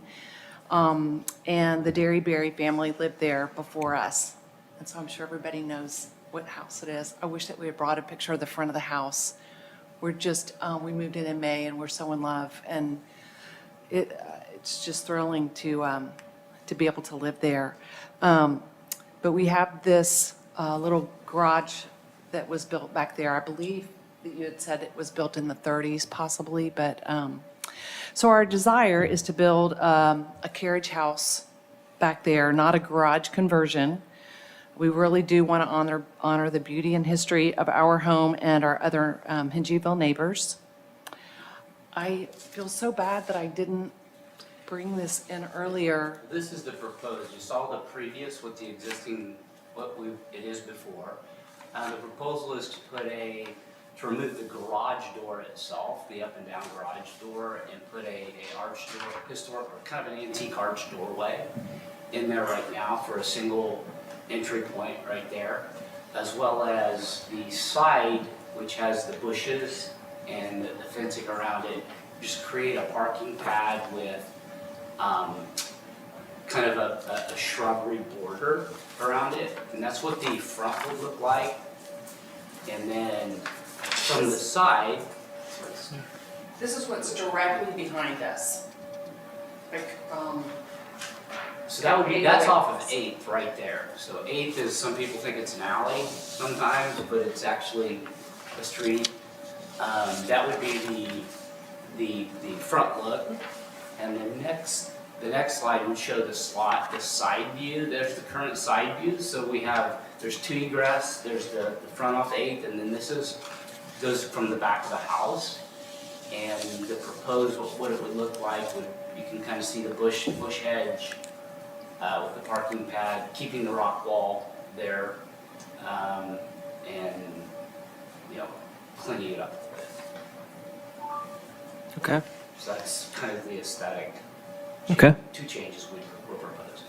Very good. Let's hear staff's comments on this first. Thank you. So this accessory structure is a circa 1940 frame garage that is listed as contributing to the National Register District. The structure is highly visible as it is on a corner lot. So it's proposed to replace the pull-up garage door with an arched solid wood paneled door and to remove fencing and add a parking spot next to the structure. The images have been generated with AI, so there are a few details not shown on the proposed rendering, such as the gable vents and side entrance doors and shutters, which were not called out as being changes in the application and weren't reviewed as changes. The size of the opening appears to be proposed to be altered to accommodate the proposed arched door, and the age of the current door is not known.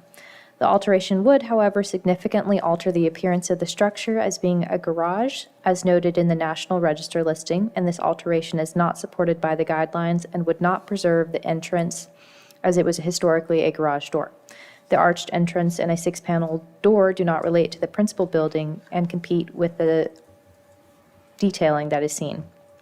The rounded arch and 6-paneled door do not relate to the folk Victorian style of the principal building and add a level of detailing to the structure that is not appropriate.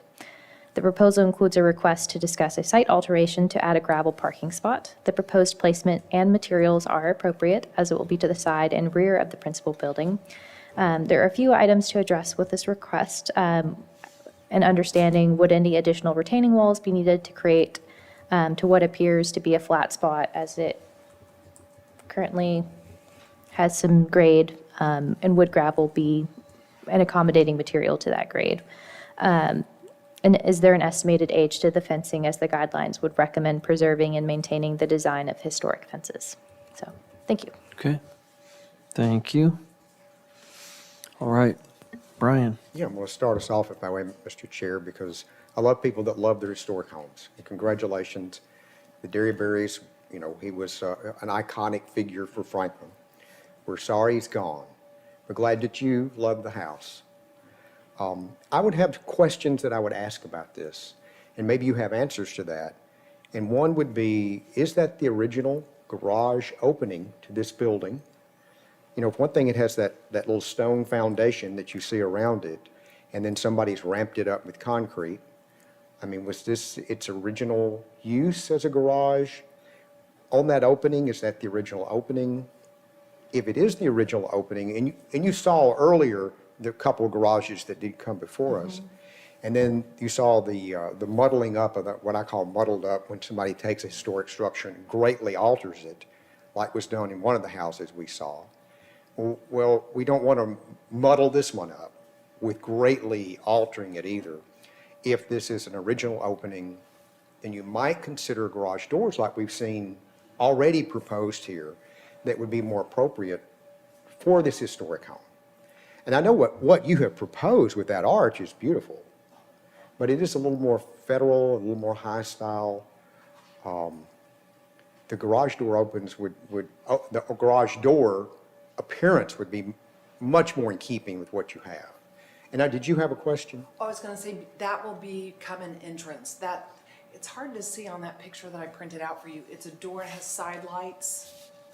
We were just trying to find something to fill the space a little. Yeah, I guess the picture that you sent in, it's hard to see. The proposed door has, it's a pedestrian door.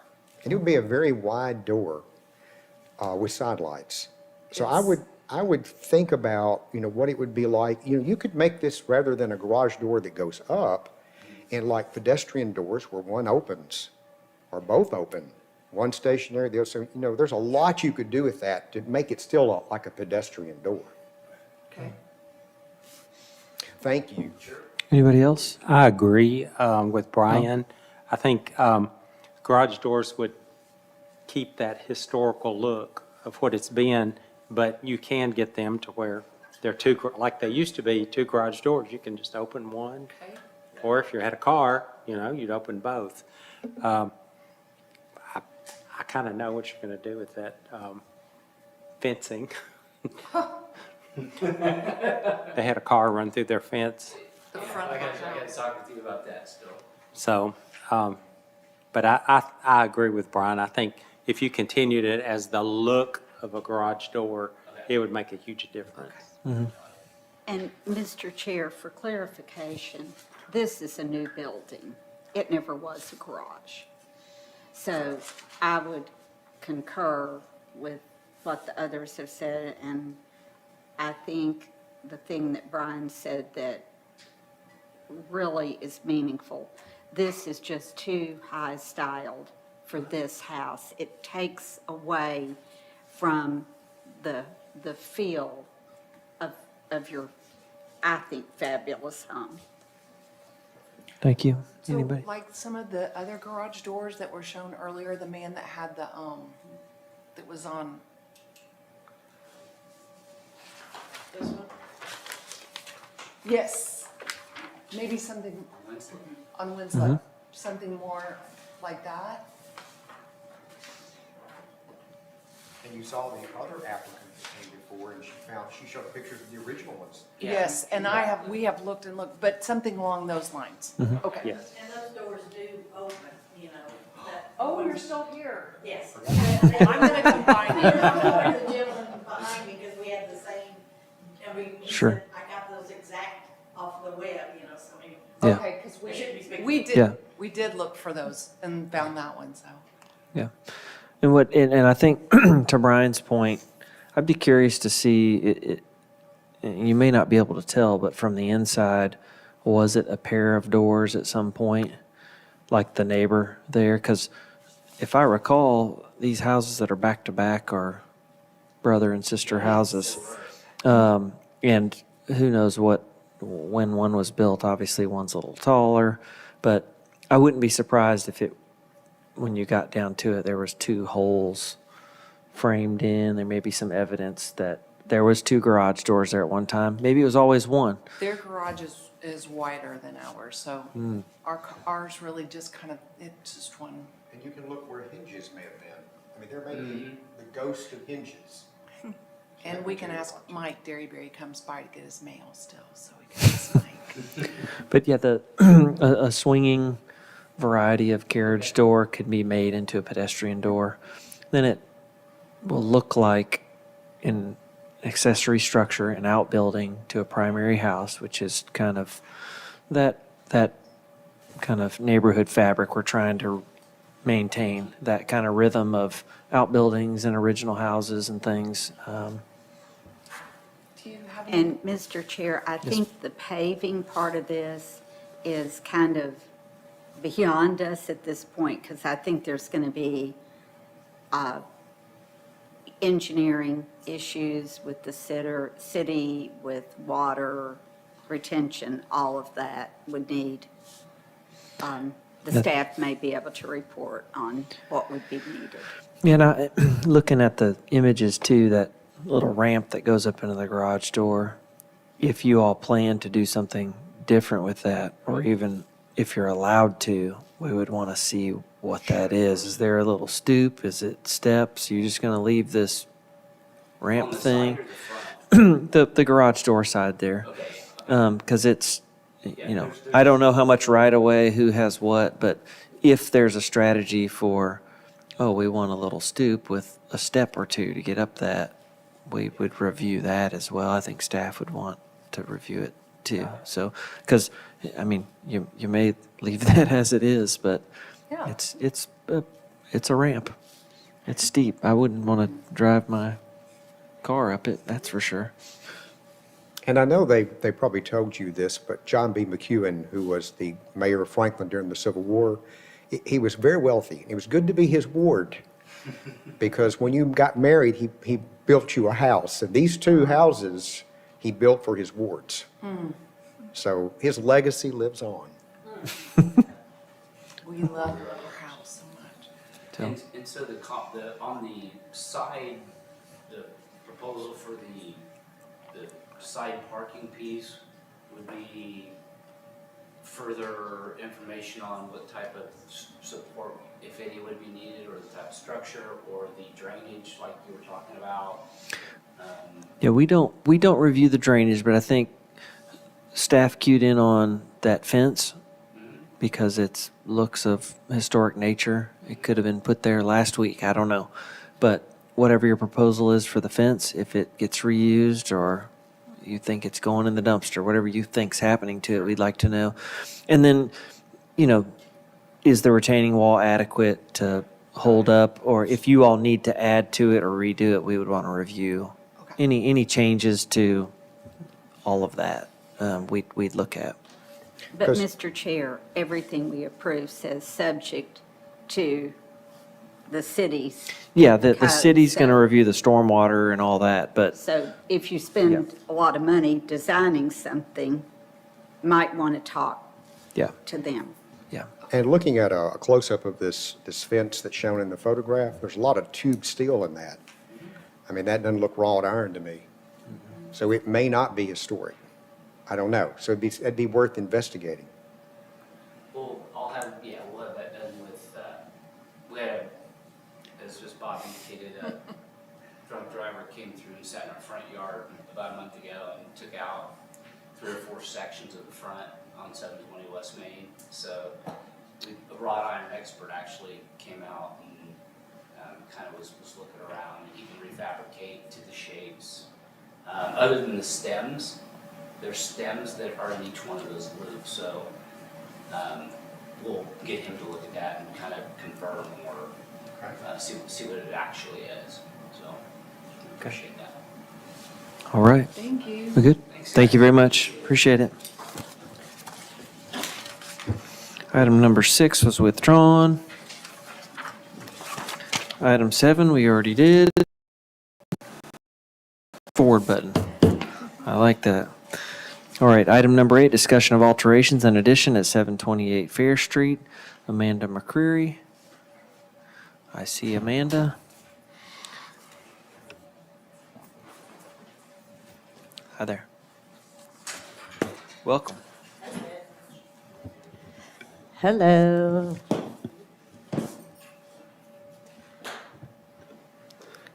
Item 8. All right. Okay.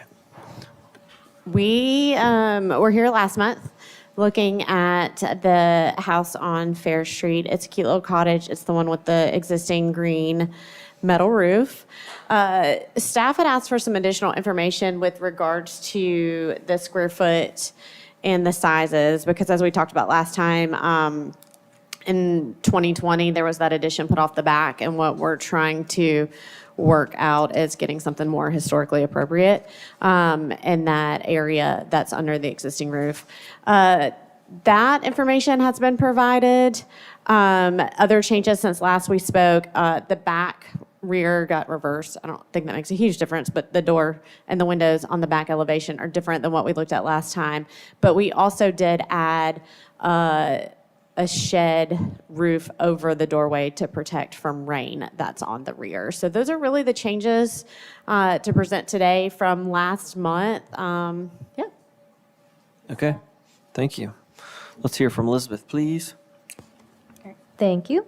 So 728 Fair Street is a contributing building constructed circa 1950. An unapproved addition was constructed in 2020 without a COA and a building permit. With the non-historic addition that was added to the building in the 1970s and 80s, 1970s to the 1980s, combined with the 2020 addition, the addition exceeds the design guidelines recommendation, as it is recommended to not exceed 50% of the historic building's footprint. Portions that remain or are at least 50 years of age. While the addition does exceed what is recommended by the guidelines, the window and door configuration that are proposed are more appropriate within the guidelines. A dormer is proposed on the left elevation, and the dormer is appropriately placed. However, the dormer pitch is 1/12, which the design guidelines recommend a 3/12 pitch.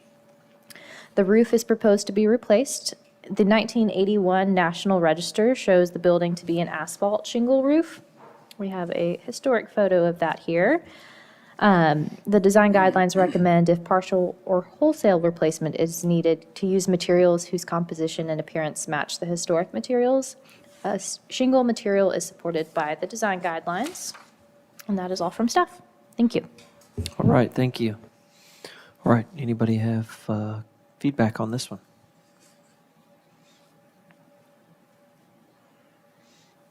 Do you want me to elaborate for just a minute too? We are Sure. 75 square feet, I think, is our overage from the 50% of the existing square that was the pyramidal style house to the addition.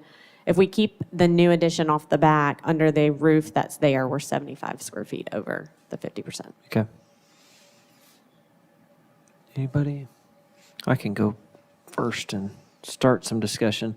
This is, I guess it's unfortunate that it was built without any purview. But I think what they're proposing is an improvement. And though it's over square footage wise, the roof coverage isn't going to change. I mean, there's the little canopy over the back door, which I don't think negatively affects the property or the neighbors. And then the dormer, these houses, they're challenging because they have a hip roof. So it's so hard to hide anything on the second floor behind a hip roof. So because of that, I think the low sloping roof could be all right in this instance. It's not visible from any vantage point.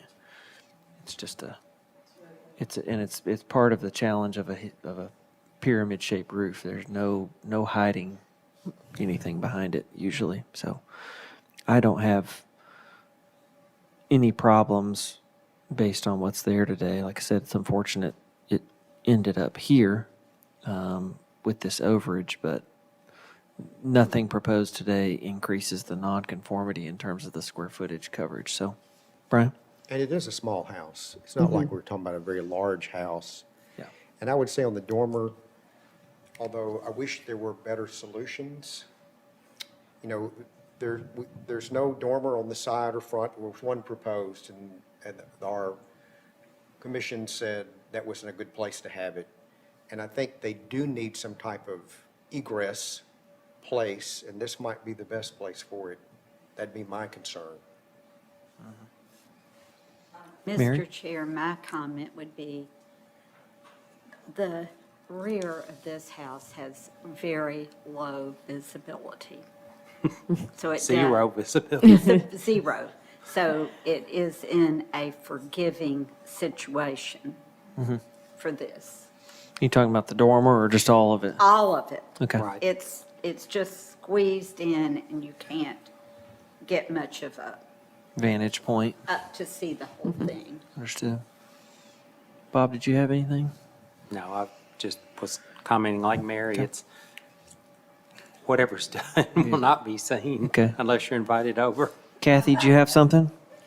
Roof, proposed as Yes. a new roof material. Looks great in the drawing, but that goes against our guidelines on that. I'm not sure.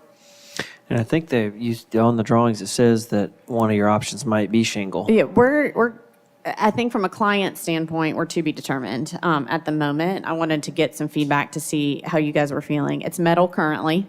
So first pass was new metal replacement. And I think the last time I was here, we talked more about color than we did anything else. And then this photo has surface, which shows it as asphalt shingle. Now, what was there original, we're not sure.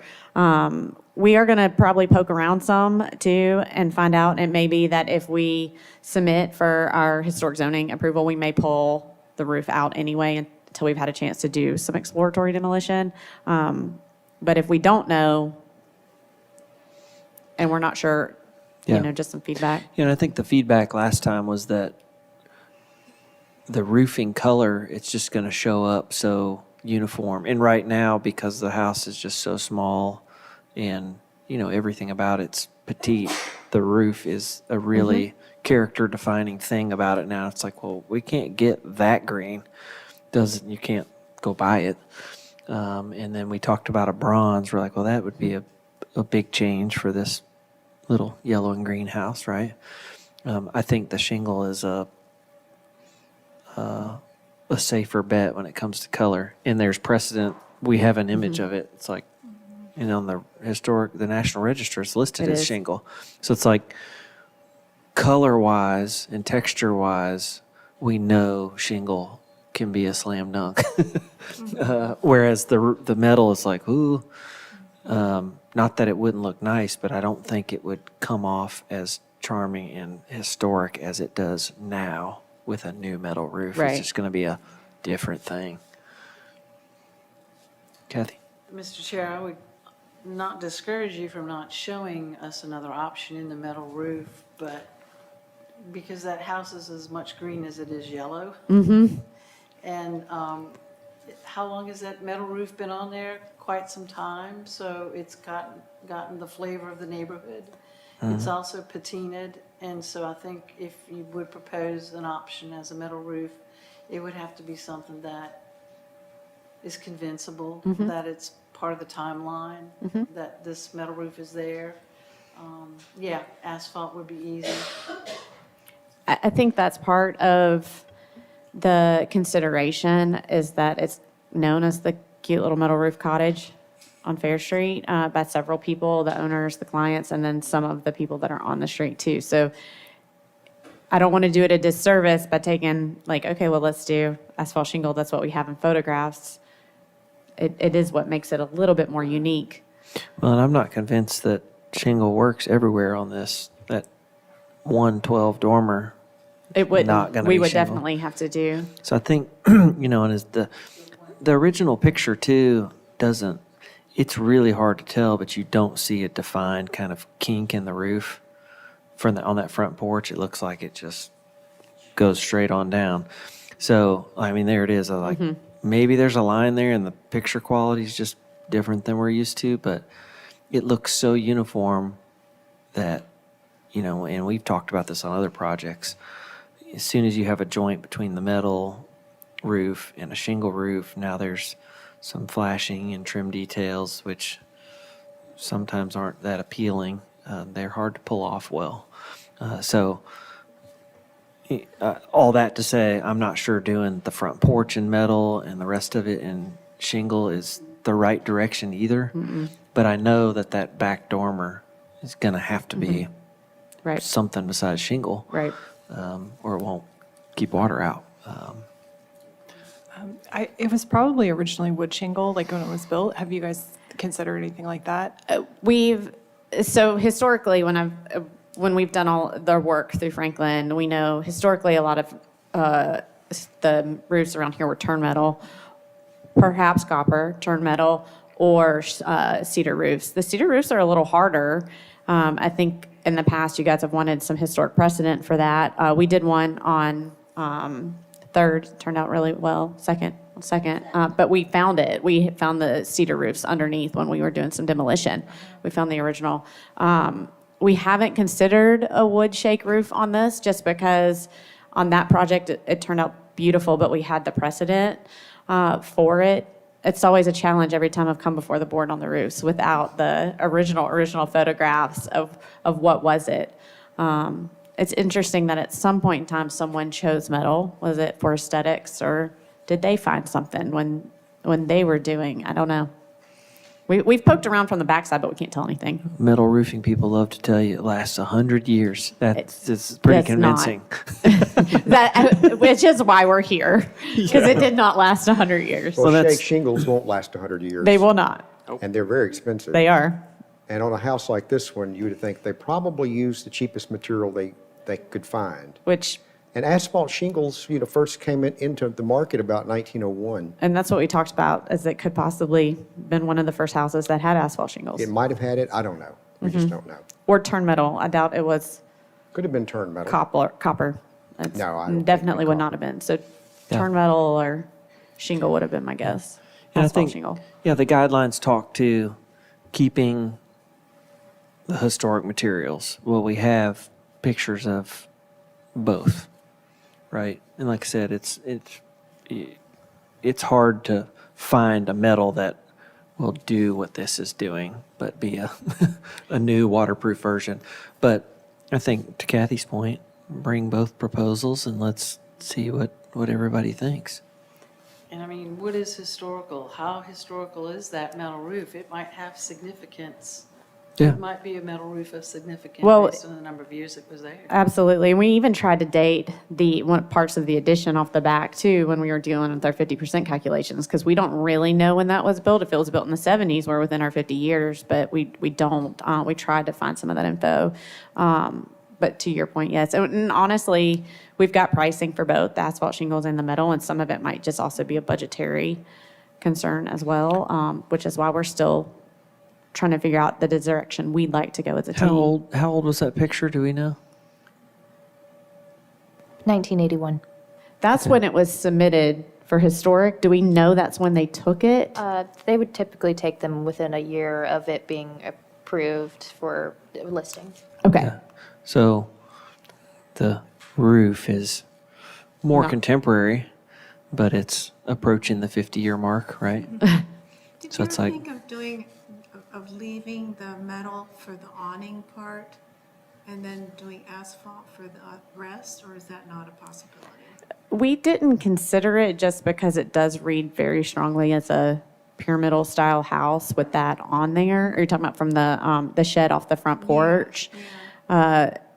You see this house, that view right there, on the left, that is what you see coming down 8th. So you see that head on too. So you do see, because you're coming in from the top, you see the whole roof.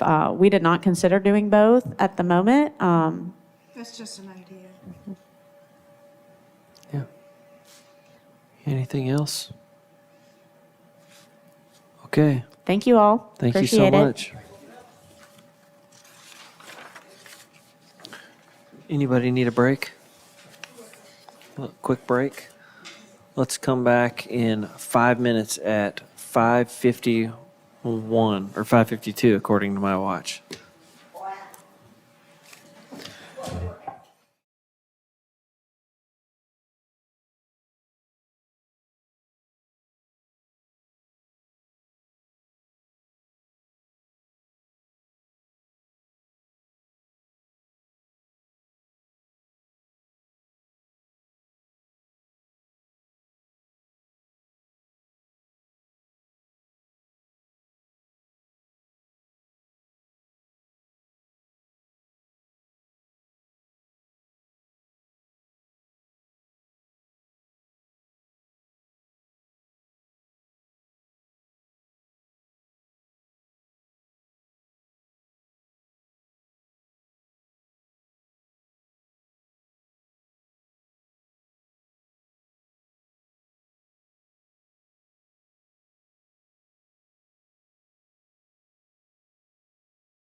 think we're on item 9. Is that correct? Okay, item number 9, discussion of addition, principal, and accessory structure at 1008 Fair Street, Jacob Lane. Good afternoon. All right, if you want to give us an update on what the most recent changes are, and then we'll hear from staff. Yes, I know. We were here last month, a bit of a skeleton crew, so just a brief overview. Federal style house on Fair Street, we're doing a rear renovation and addition. And so we've adapted our previous plan where, like you guys had suggested, doing almost a rear porch that looks like it, as if it were enclosed, and the existing roof. That's good. And the existing roof would continue over that enclosed porch addition. And then we are also proposing a shed dormer at the top that's tucked in below the existing ridge line, and then 2 gable dormers on the side.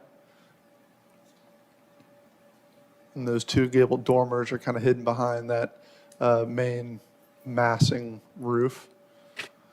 And then we briefly mentioned the detached garage last month. We went in and did a couple of options for this meeting just to gauge y'all's opinions on it.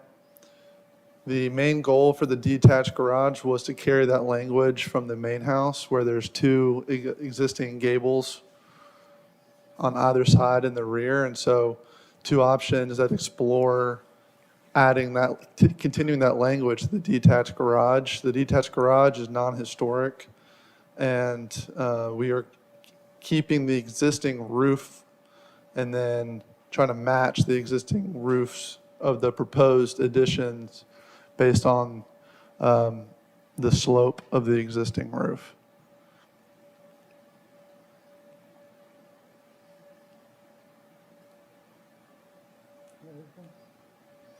That's it. Okay.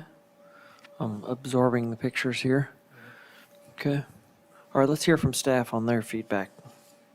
So we'd like to thank the applicant for returning to another design review committee about their proposal for additions and alterations to both their principal building and accessory structure.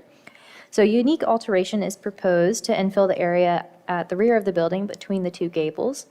It was noted as a shed dormer. However, staff does not feel entirely comfortable calling this a dormer as there are no side walls to be able to classify this element as a dormer here. However, if it were to be reviewed with the dormer guidelines, this alteration would not be supported as the roof pitch proposed is 0.25 over 12. Additionally, it is of a size and scale that is very large for a shed dormer. However, there are no historic dormers on the building for comparison to create a subordinate size to, but this is significantly sized. 2 gable dormers are proposed behind the historic ridge on the right elevation with minimal visibility with pitches that are 4 over 12. However, more detailed information is needed about the distance from the exterior walls to provide a full recommendation. Feedback on the proposed windows in the gable dormers is appreciated as they do not appear to relate to the historic building and their windows. The enclosed porch addition at the rear of the building has significantly improved with the reduction in height and massing and simplification of the windows to create a more compatible addition. More information is needed about the roof and materials to provide feedback in light of the guidelines. And feedback on the proposed rhythm and spacing of the windows on this portion along with the detailing proposed would be helpful for the applicant as the guidelines would recommend the details to be similar but subordinate to the historic building and the windows to be compatible with placement, rhythm, and relationships of solids to voids seen on the historic building. And as proposed, the windows have a different rhythm to create a solid to void ratio not seen on the historic building. Now we'll move on to the accessory structure.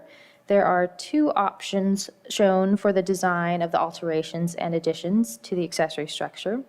The detailing and ornamentation have been simplified by creating a less celebrated entrance. However, both options propose a complex form, configuration, and massing for an accessory structure that is not seen in historic accessory structures and does not blend with the existing structures within the district.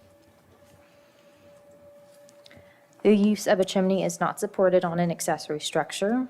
And the proposed double-hung window with a light pattern to match the grid seen on the historic building is appropriate. The material should be similar to those seen historically in the neighborhood. And the use of OG gutters is also appropriate to the age of the existing structure.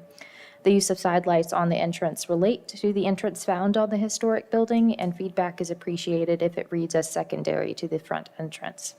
Additional feedback and direction to assist the applicant in creating a more traditional form for an accessory structure would be appreciated, as it currently does not meet the guidelines. It would not receive a positive recommendation with either option. Thank you. Okay, thank you. We'll start with the primary house. We'll come back around to the accessory, if that's all right. Anybody want to start with a comment? Kathy? Primary house. First, thank you for lovely drawings. They're always such a good help. I'm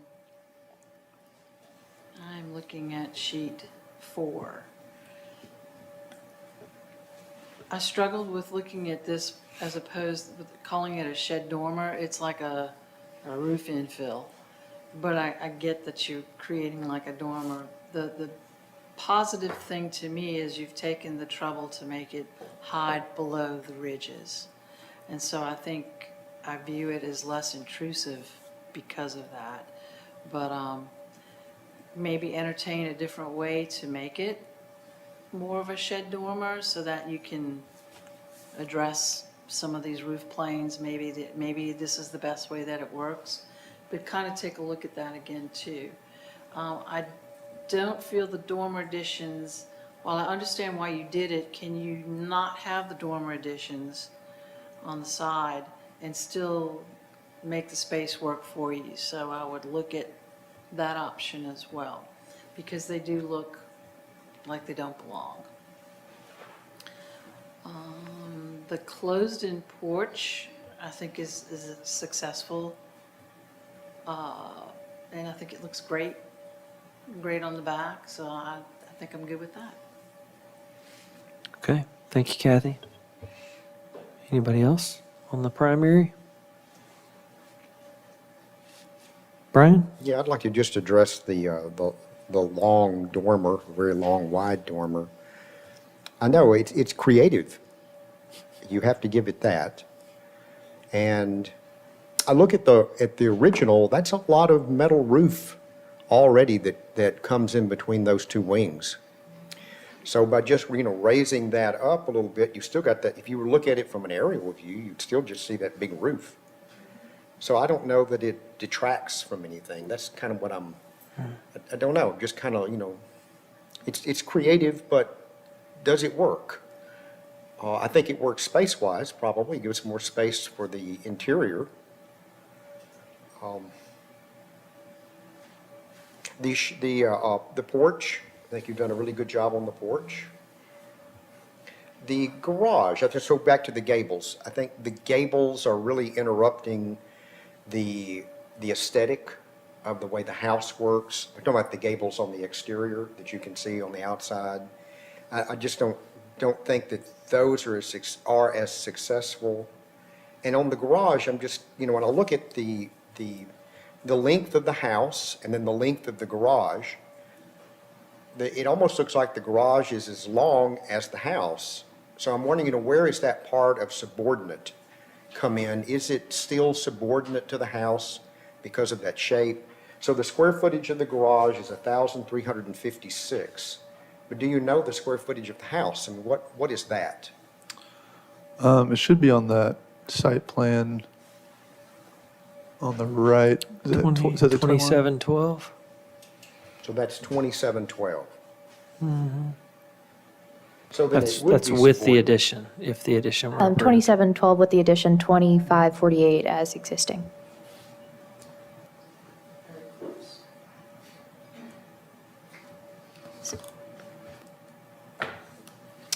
I'm sorry, those are just questions that I have. I would like to hear more discussion about that. Yeah, this dormer, if we call it that, I think it is a dormer. It's just hard to describe. It's like, well, it's not a typical dormer. I don't think the bird's eye view does the presentation any justice, because it's the like very worst it could look, the most visible. So I was looking at the rear elevation, which I think kind of shows it as this kind of peeled up eyebrow. I agree that it's, I just don't know that anybody's going to see it. And so for that, I don't see that it detracts from the historic house or the neighborhood. The two dormers on the side are a little more difficult because this house doesn't have any dormers. And to put them there, it is visible from driving by and things like that. A straight on view, maybe not, but I think you'll see some of that. So I don't know that those are as successful. This A quick porch. question. Go ahead. Is there any opportunity for dormers on the side? I mean, I know there's not existing dormers on the main house, but do you see any way that a dormer could work on the side? Anybody want to tackle that? I think a shed dormer would work. To me, it seems like the low profile of that would not really detract from the house. And just the two that you have there just look like a little bit too detailed for something randomly kind of right there. But I feel like a shed dormer would fit in better, It'd be a little bit more, I guess, less noticeable, more original looking, perhaps. Yeah. I know we'd tried a version of a shed dormer before, I think in our last submission. We can explore that. Yeah, I think the last ones had some openings that the windows felt like were sort of eyebrow, kind of short, almost like clerestory windows. Reshape that. And there's a lot of things that go into it. So the guidelines recommend a certain setback off the wall below. Right. Yeah. And then you don't have a ton of height because the roof's just not that steep. You don't have a ton of roof over there in terms of roof height. So I think because of that geometry, the shed roofs they had shown before just never did come off right because there's a tall first floor bearing, if that makes sense. So they always just look like too squished. But there may be a way that you could look at that. I think because just the shape of the house and the simplicity of its form, this kind of main body of the front, and then these two wings off the side are so symmetrical and simply formed and shaped that for me, it's hard to imagine dormers on those outside edges just because of the purity of that form. And because these wings on the sides are pushed out pretty close to the edge of the front mast. Does that make sense? So there's just not a lot of hiding it. You know, if it had a 5 or 6 foot inset to this wing and then there was a dormer, it's just way less visible. But it's going to be fairly evident there, especially because the first floor has this little shed, but up high where the dormer is, it's inset, the main roof is, so it's not a lot to hide. Brian? Last month when we were having this conversation, it came up, the use of these dormers were to let light in. But now that you've got that long shed dormer at the very back that's hidden between the two roofs, it seems to me like that may have solved a lot of your problem with light. It's going to let a lot of light into that area. So, those dormers may not be as necessary as maybe they were in the beginning. I'd like to talk about this screen porch too. If staff can zoom in on that rear elevation. Excuse me. I like where you're headed here, but I think for me there's a lot of trim pieces that maybe are just kind of ancillary that are making it feel less perforated, less like a porch, and some of the images that you showed even have maybe less pieces. So when I look at just the window, you get the two sashes, and I don't know if staff can zoom in there. Yeah, they're double hung. Yeah, so there's double hungs, and then it's almost like it has a casing around it with a head casing and an apron, and then it has another board before it hits the column. and so even the distance between what is supposed to maybe be a pair of windows between columns has this giant mole and then a casing, it just got heavy all of a sudden. I think if you up the size of your windows a little bit and maybe went to, it's fine to have a 6-inch mole or something, but that's a 4-inch and another 6 or 7 and another 4. I mean, there's 18 inches of wall and trim between windows that probably should feel like a pair between the structural columns. So I think that's probably a good thing for you all. More glass, more airy, more porch feeling, and less solid feeling. I think would take that to probably the right place for it to look like an enclosed porch. Any thoughts on any of that? Good point. Yeah, I think it reads as another engaged column detail without, a head and a base on it. But I like the rhythm that it has. And if you look at it as a screened porch, the screened areas, which are now your window areas, are more delicate, and so less trim all around it, and attention to detail to the engaged columns. It just brings that forward. And your columns, they're just trim pieces, aren't they? They're just, you would have your walls and your exterior fabric, and then the columns aren't really just columns, they're just trim that looks like a column. Yeah, the big pilasters Yeah. on there. Yeah, and that's so when I look at the back, when I see the front of the house, I think of this kind of Greek form pilaster look. And at the back, you'd expect maybe that to step down some. And if the columns step down, you don't have to have that overhang like you do on a true Greek capitol, where you've got it actually moving beyond your header or outside your header. You could bring everything in, but just directly below the header, like they did on Victorian porches. It's just a thought, rather than a higher style Greek look. You bring that form down because it's at the back of the house. But, I mean, what you've done there looks good. I do agree with Tyler. I think there could be some improvement. Anything else on this? You want to go to the garage? Mary, did you have something? And this, maybe I wasn't listening well, and over the back door, if that could just be a little shed roof.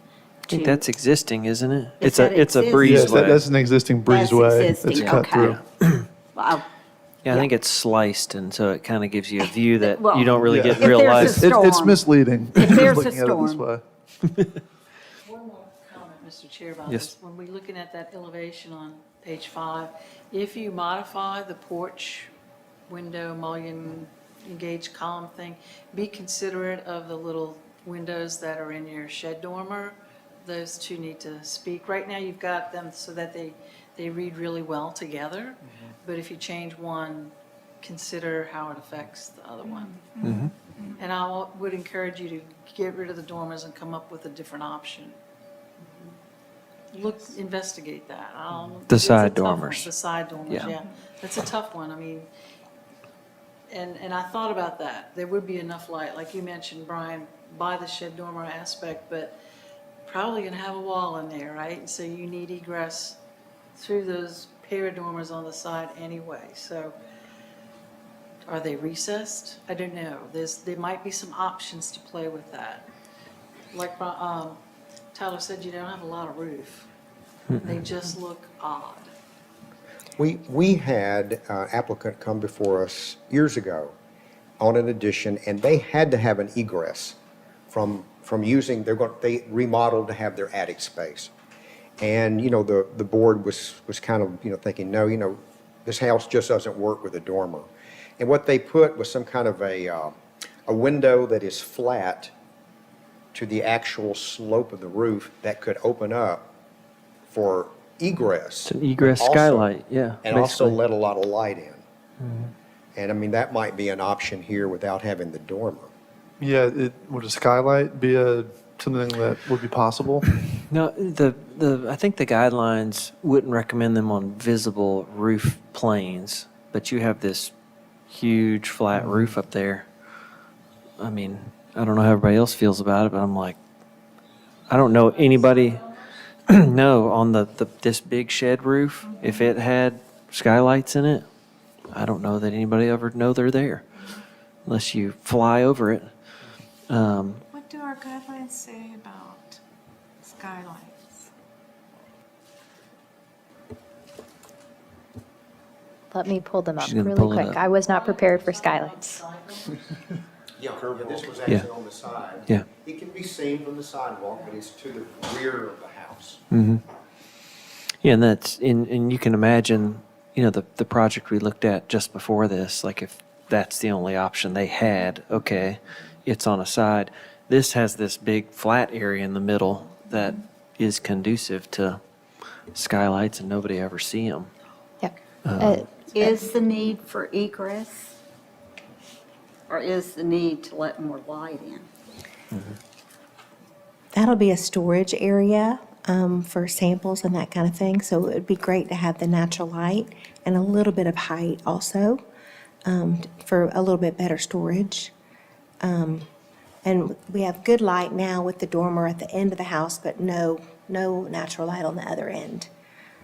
I don't know if it's convenient for us to pull up the other shed roof that we had proposed before, now that we have more people, to maybe get your feedback. Would that be appropriate, or, I think what you've shown here is what the board members who are here believe this to be an improvement, and we're heading the right direction.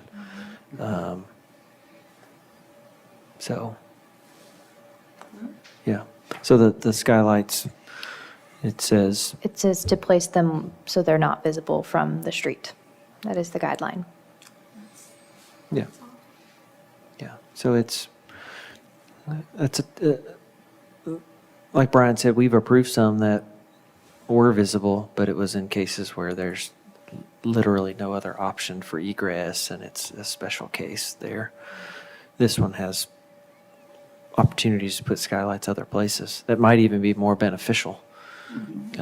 So, okay. All right, let's go to the outbuilding. Anybody want to start there? Brian had some initial comments there on the outbuilding. Did you want to follow up on those more?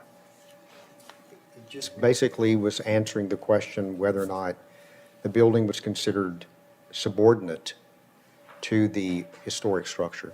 Yeah. Square footage wise, yes, it is. And you brought up the length. The length of the building is longer than the original structure is wide across the front. So I think that's what he mentioned that resonated with me. Kathy?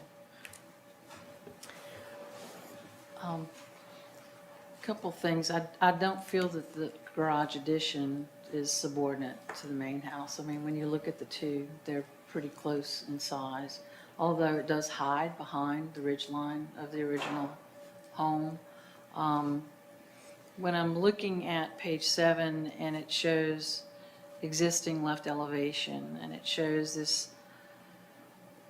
connector to the original existing garage, the breezeway, the open breezeway, that remains, that existing breezeway is there, it's just incorporated into the new garage addition. And part of me was like trying to wrap my head around, the massiveness of this garage addition.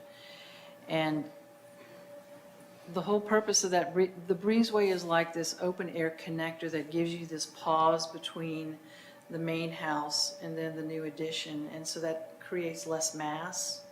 It creates subordinate issue, a much more subordinate new addition, or modifying the existing garage and adding the addition. So part of me would ask the applicant, considering, if you look, I wish I could make my mouse move on that screen, the first addition closest to the historical part of the home. If that part could go away, then you open up the breezeway, so that connector between the two buildings, it creates a subordinate addition in the garage, but still leave the addition on the back end. When we look at additions typically on historical properties, additions happen on the back end. And so it would be on the back side of the existing garage as well. Could the applicant modify that, reduce the square footage, and still accomplish what you want to accomplish with this addition by deleting its approximately 200 square feet and giving that pause between the two spaces, leaving the breezeway as it is, and still accomplish what you want to accomplish? That makes me feel it's much more subordinate. It doesn't look as large as the historical home. Okay. Thank you. Anybody else? Agree with what Kathy said, and yeah, it definitely looks massive, and the word subordinate, even though the square footage maybe does align with the guidelines, also we have to consider what visibly looks subordinate. And I think what Ms. Worthington is mentioning has a lot of value because it does exactly what she said in terms of reducing it. Also, there's that chimney, and I wonder if you could investigate some option for a fireplace that doesn't require a chimney, since that's what our guidelines call for. Yeah. Okay. Mary? To me, it reads as a duplex in the backyard. So something to reduce it and to what Kathy said. It looks like there's a front unit and a back unit, and each one of them have a garage door, is in how it looks to me, just looking at it. And so that makes it, to me, overwhelming as a subordinate structure in the backyard. Anything, Bob? Well, like Kathy said, if you remove that front portion and just looked at the garage and everything to the left of it, it's very cohesive looking, and you're getting it away from the main house, which doesn't make it look like it's an appendage. Okay. Just a Holly? comment, Tyler? Yeah, sure. The first edition of this was no structure at the front of the garage and a little bit longer off the back so we could accommodate everything that we need. And the feedback was that it got too long. So that's why we try to kind of take up the space between the house and the garage to shorten it a little bit. So I just wonder if there's any other feedback. We're trying to stay within the guidelines, have it be subordinate. Again, this is on the rear of the house. Nobody will see it except for my 3 neighbors, and they've written letters of support. So really, the only people that'll see this is my one neighbor. But I want it to feel subordinate and still historic. So just any other feedback that you Okay. could offer that might give Okay. us some options. Holly, do you have anything? Yeah, so when you're calculating the square footage of it, is it, I think the reason it looks so big is because the main house is 2 stories. So is the footprint actually smaller than the original house, or is it the same? Because it looks like it's almost like the same size. The footprint of the detached garage is half of the main house. I think it's just, with all the additions, yes. I think it's just because it's, Yeah, I think it's elongated. hard. I think looking at it this way makes it look exactly the same when I think the main house is much wider. Am I right? And so this is a lot, yeah. Okay. So maybe a better visual that explains that would help. Like a footprint to Could footprint. you bring up, is it page 002? It shows the site plan. That may be what Mary's, Yeah, let's see. that kind of gives you a visual. Yeah, I think it's possibly partly the way it's presented, because I think in the site plan, it actually looks a lot more manageable, but when you're looking at it, it does look like two equal-size houses. So I think it might be better if you could maybe bring something to the voting meeting or whenever you're coming back and kind of show, is there a way to show it? I mean, Tyler, like that would show, like from an architectural Well, standpoint. they didn't hire me. Yeah, that would show it more how it actually would be. Yeah, a 3D would be great. I mean, you probably already could do that really easily from what you already have. But yeah, I think it's kind of throwing everybody off, mainly the drawing. Just a quick point, there are two options presented in this packet for the accessory structure. I don't know if that has been touched upon, if there's any direction on that too. Yeah, there's, the one has kind of a front porch on it, and I think my overarching comment here applies to both of them, which is that I think it's got a level of complexity that just doesn't lend itself towards an outbuilding. There's several roof planes, several gables, even on the same elevation. There's multiple gables. And then there's stepped gables on other ones. So it's creating a roof mass that's got a busyness that's like, well, that's why it looks so primary. It's like, this looks like a super nice house in the backyard of another super nice house, you know? And it's because of that complexity. So it's all the things from chimneys to these box return eaves, which are in the drawings are even nicer than the main house. You know, these eaves turn back, which is beautiful. But it looks like a whole house back here, a front-facing garage, a whole house with two front porches. So there's so many elements to this that if it could be simplified both in roof shape and form, the complexity of the detailing, if you can, when I'm looking at this view versus the other one, I think the other one's probably simpler because it doesn't have the second porch on the left. But at the same time, it has another gable facing us. And it's like, okay, could you do without the gable? Even if you brought that roof line down and had little brackets and created a brow that kept that door out of the rain, those type of things could start to break this thing down into, you have the essential square footage, but it starts to speak to that subordinate nature of, oh, it's not so bold in every direction, because every elevation of this is bold, and I think it's beautiful, but it's not subordinate. It looks like a really prominent house behind a house. I think that's the problem. And then all the things that everybody else has mentioned, like the length.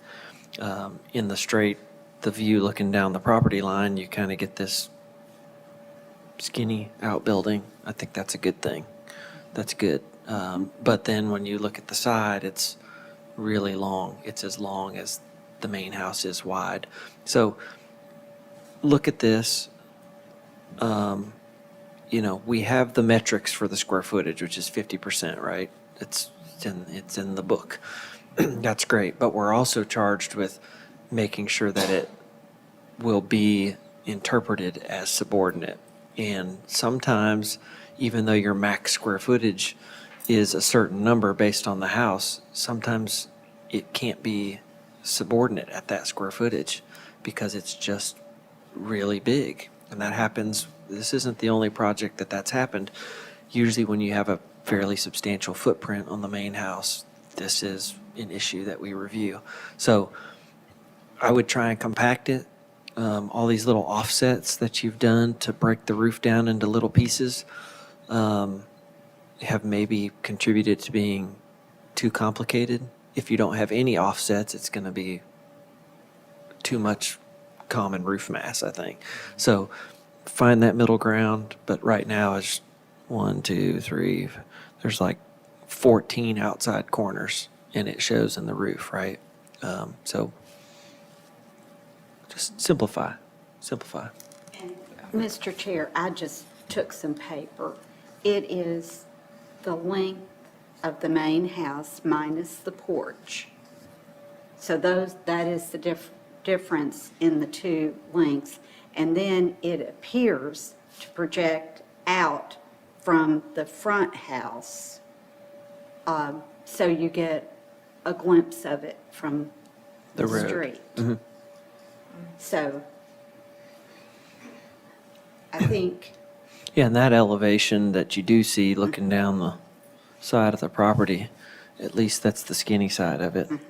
But again, it's got a complexity to the detailing and the roof lines and gables and all that that's,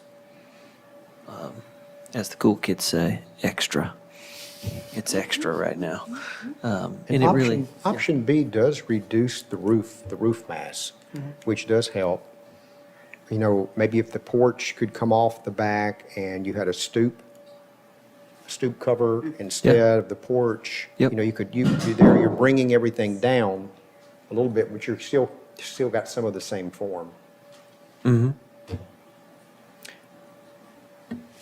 anything else, anybody? I do have something else too. Kathy? I wanted to ask the applicant, on page 7, you show the garage elevation. Is that option A?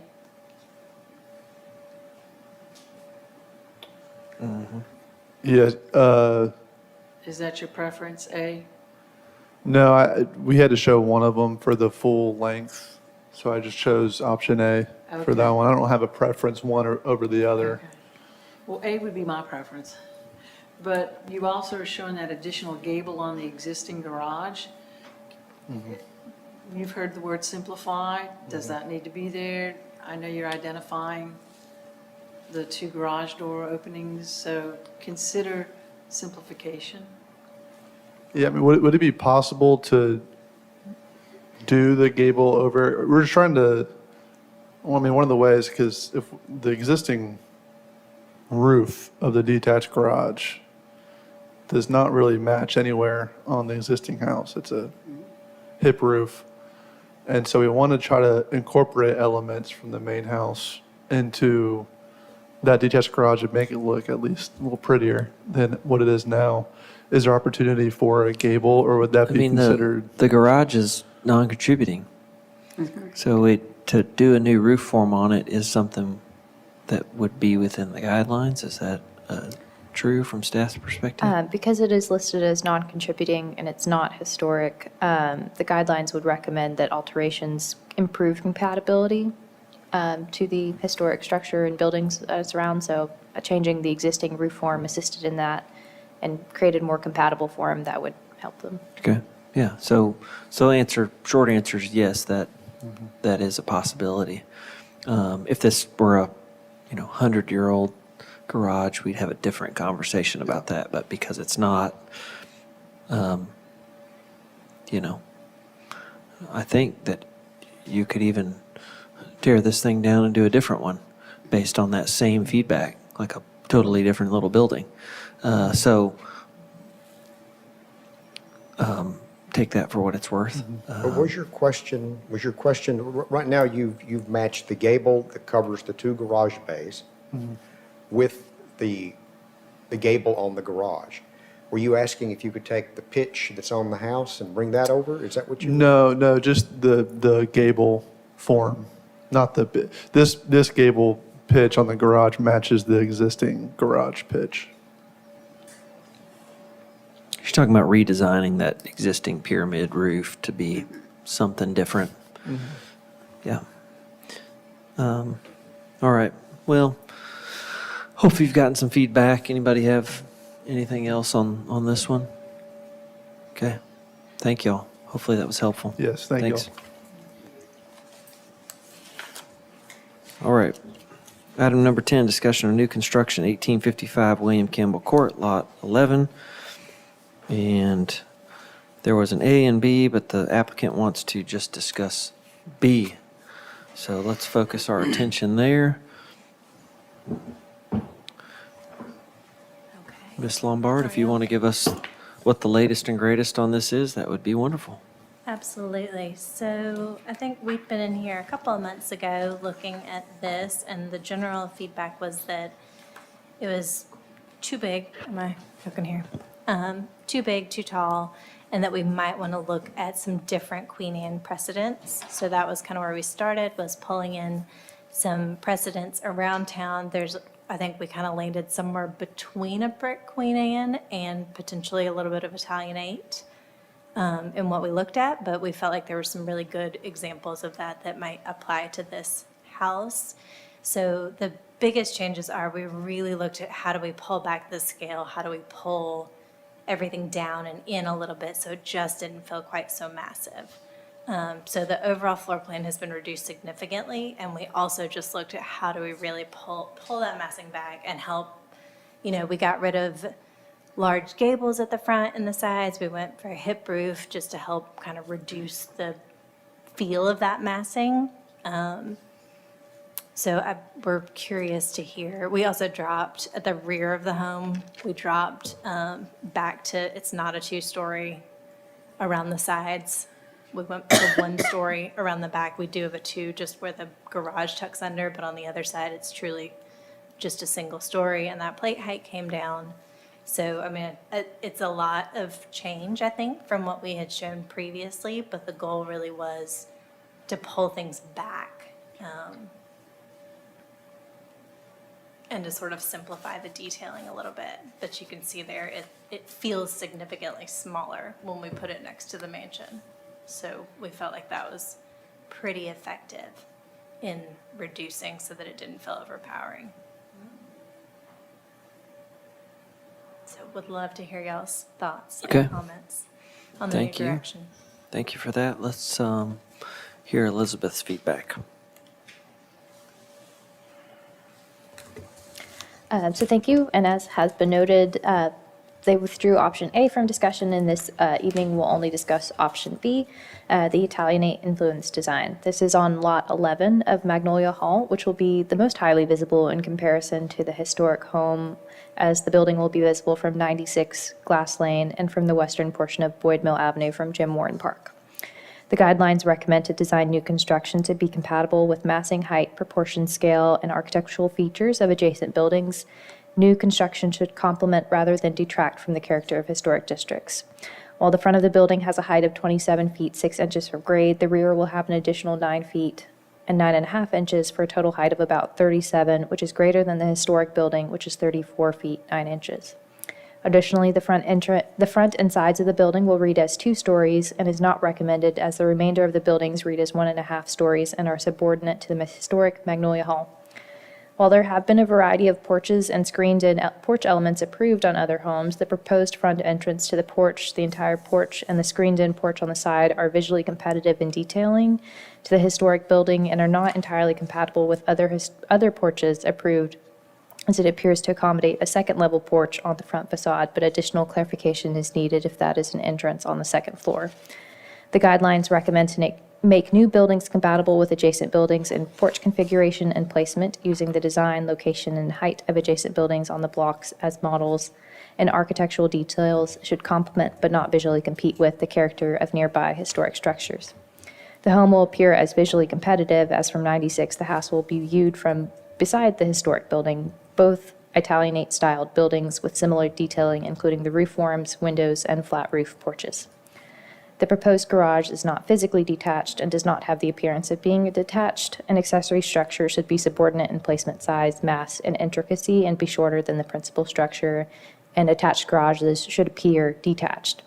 These guidelines provide general direction on how to create a more compatible form for the garage and would assist the structure in appearing detached. Currently, the placement and design of the garage is heavily integrated into the design of the building and is not supported, as it does not appear detached. Thank you.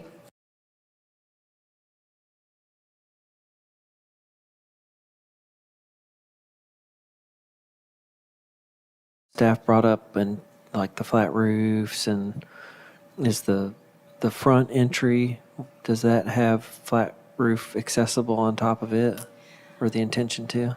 We were back and forth on that. I think right now there is a parapet there that's about 30 inches tall. Okay. But I think we're open to bringing that back down if we felt like that was a little high. I think we had already talked with the client about potentially doing that. So we'd certainly be open to Okay. dropping that down so there would not be access.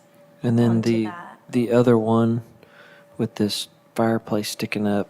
That one is rooftop. That one would be accessible. We're hoping that that was kind of pulled back enough. I know we had looked at earlier iterations of this where it was like above the screen porch. We had a second story porch that was not supported. There's fabulous views out there. We'd love to get access to some of that for this house if possible. And we felt that by pulling everything else back away, we might be able to, so we significantly reduced that upstairs square footage in order to let that come back. It's over the living room space as opposed to over the screen porch space there. Okay.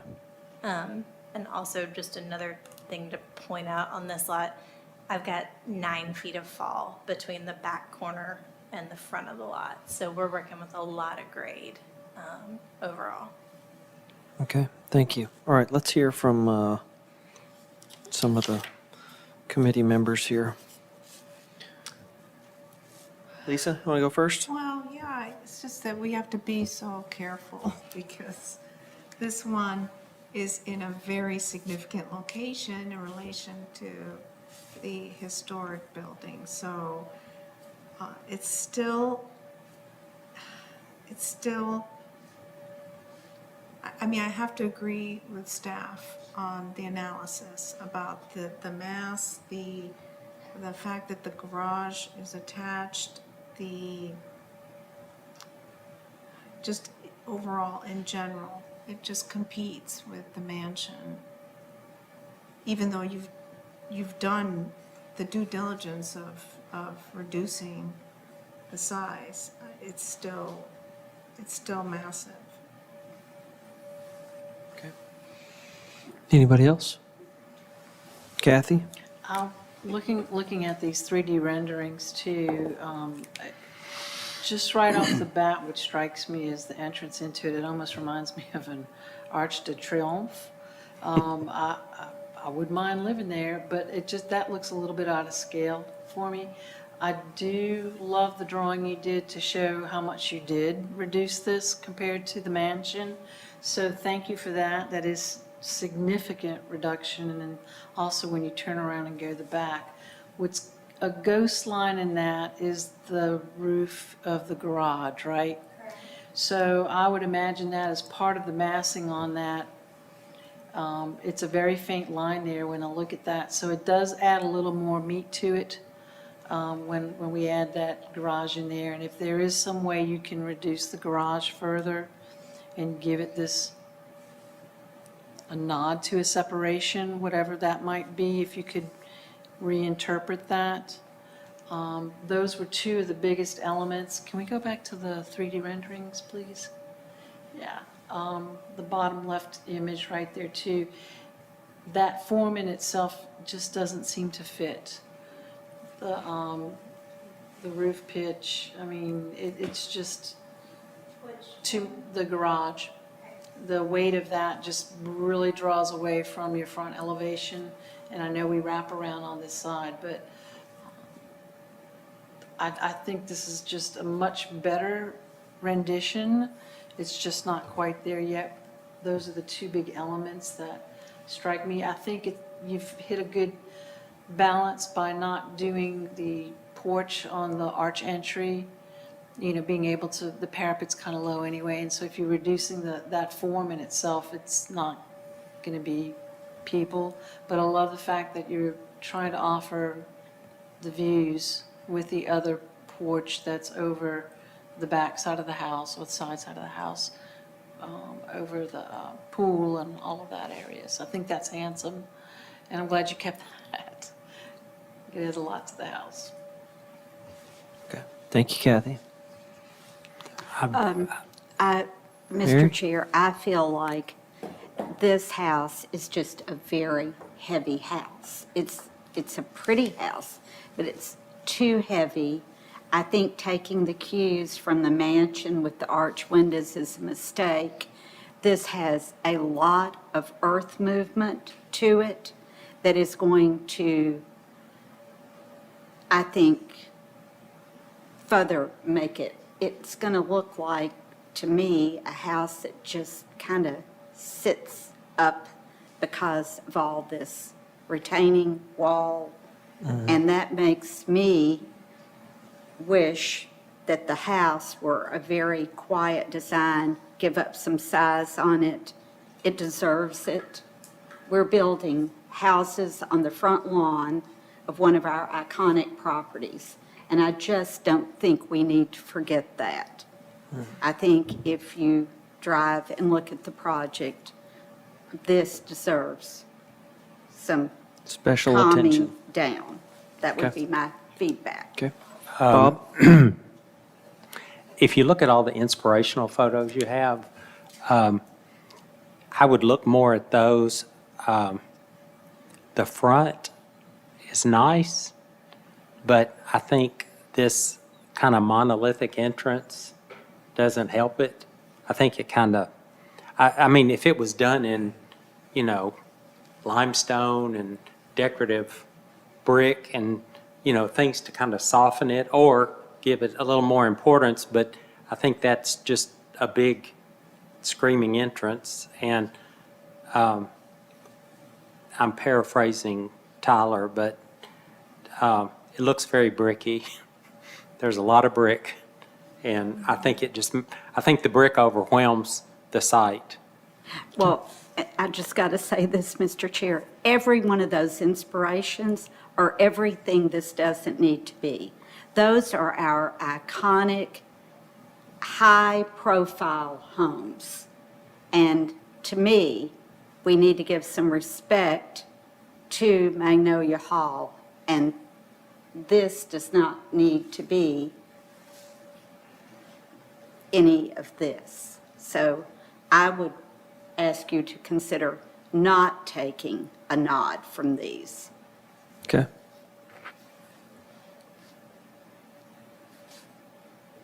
Holly? I think there are a lot of nice features to it, but I think the entry is just not scaled right, and it makes it have like more of a McMansion type of look to it. So that would be my thought is there are a lot of options for style, but it would need to look like you couldn't tell if it was old or new. And to me, that's like more of like one of those 90s McMansions with a huge arch.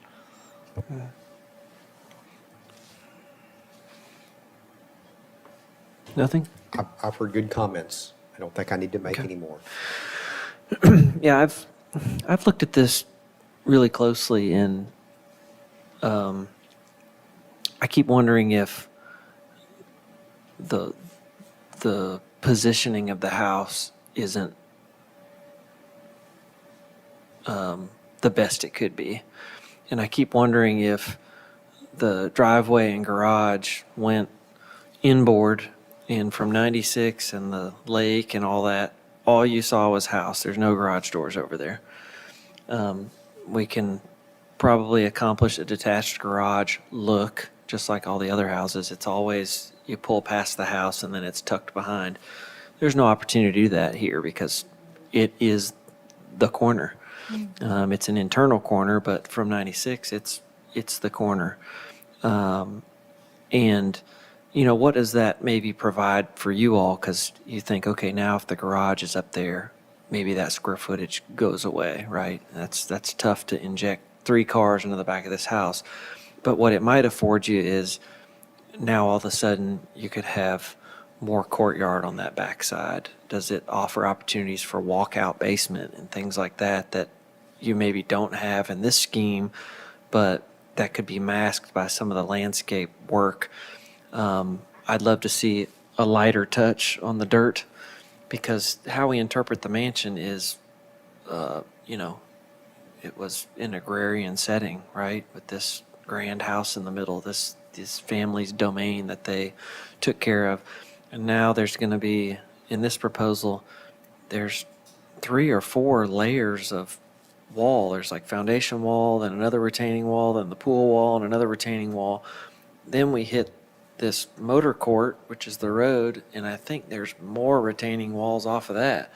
There's like 7 or 9 retaining walls in a row down to the lake. And I'm thinking, is there a softer touch to that edge that maybe maintains dirt and maintains some mass in the earth and you carve in kind of this walkout basement pool level that's maybe not up at the main level and is a more elegant way to get down without a bunch of retaining walls. Maybe the retaining walls are internal and we leave some of the dirt that's there in kind of a maintained position. So I know that's sort of nuclear to your design. It's like, oh, really? We're just gonna, flip this thing over and but I feel like when I take a 30,000-foot view, if I look at this, I'm like, well, why? With the great views that we've described and the public view of this particular edge of the project, why would we want the garage to be the star of that show? Well, I don't. And why would we want however many layers of retaining wall to kind of be the biggest element over here? And I think all of that contributes to this idea that it competes with the mansion. So stylistically, we can talk about that. We can get through some of those things. I mean, I agree with a lot of what Mary said, that I don't think it needs to copy any of our really most prized houses, but I'm not sure I'm ready to even comment on all that until we get these bigger issues kind of resolved, which is siding of the house. Generically speaking, I could say that I'd love to still see it be a story and a half. Kind of came from that version, right? We had story and a half versions of this, which were taller because now all of a sudden we're pitching from lower and longer pitches. So I'd like to see some of these other larger gestures resolved before we get too far into whether or not it's Italianate or a brick Queen Anne or arched windows, any of that. I have what I feel like are bigger concerns with the siding. So Our guidelines ask that we address scale and massing. And when you have that much earth moving, that plays into the scale and massing. and that's site and setting. Our job, Yeah, yes, and yeah. site and setting. And this is, I haven't lived in Franklin a really long time, 10 years, but until my kids started playing baseball, I never went down the front of Magnolia Hall, but I'd been down 96, and I always thought, what is that place?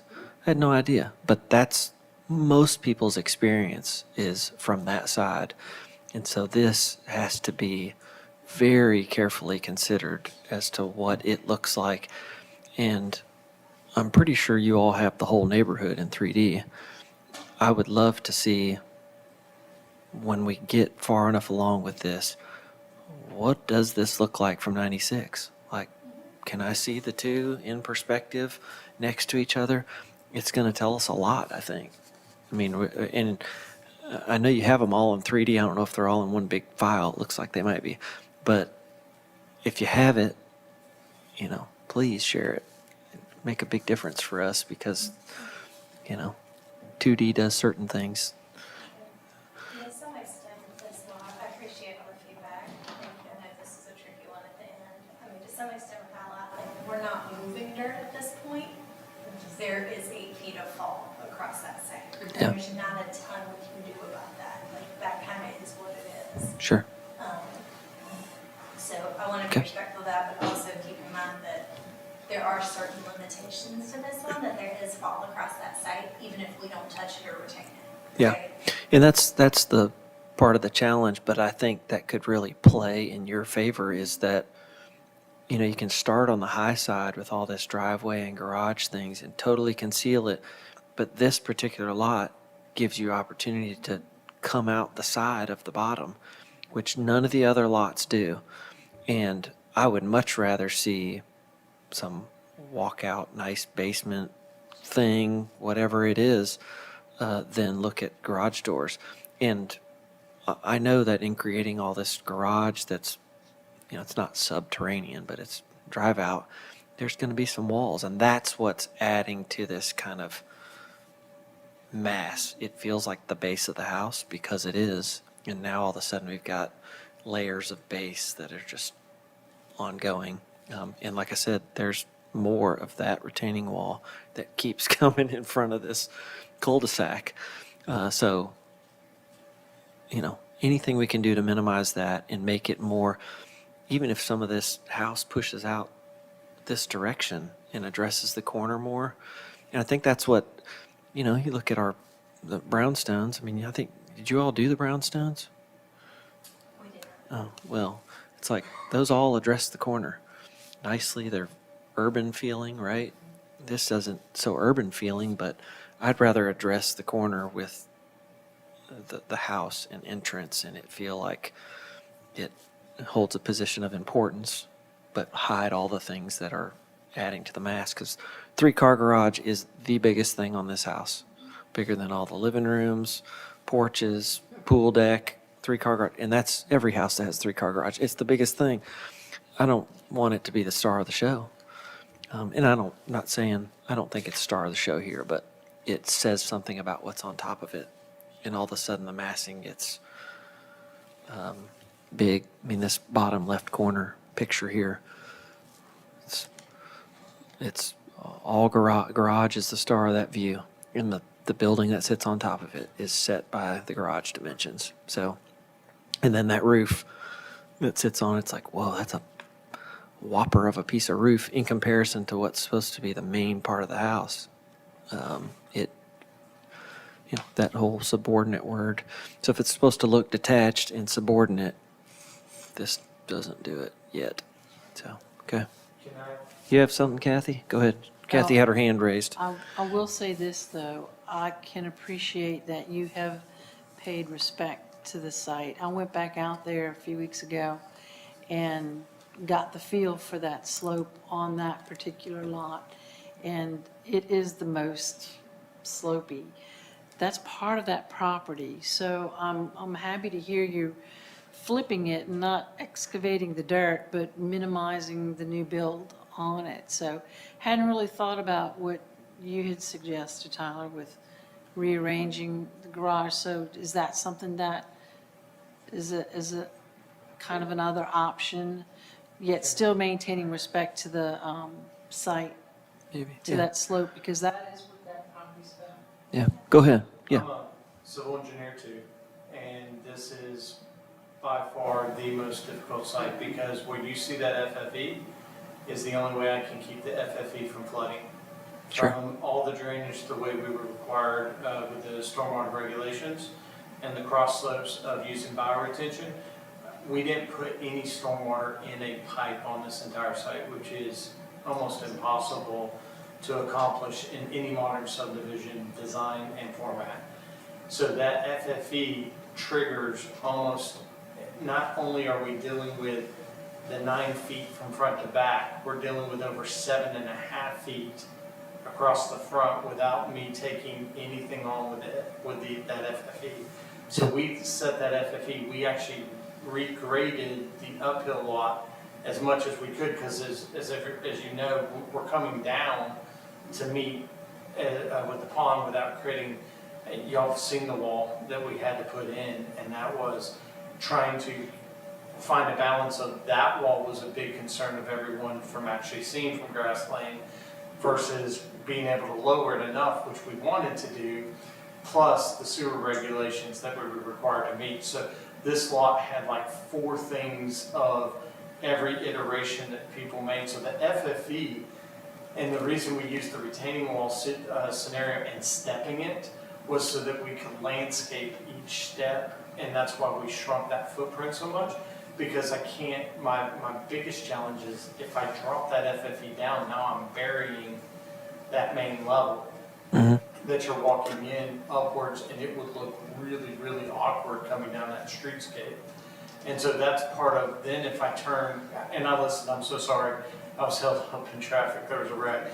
And if I turn the garage, so the garage is down, we actually pushed it to get the elevation lower. We actually pushed the garage into the ground now.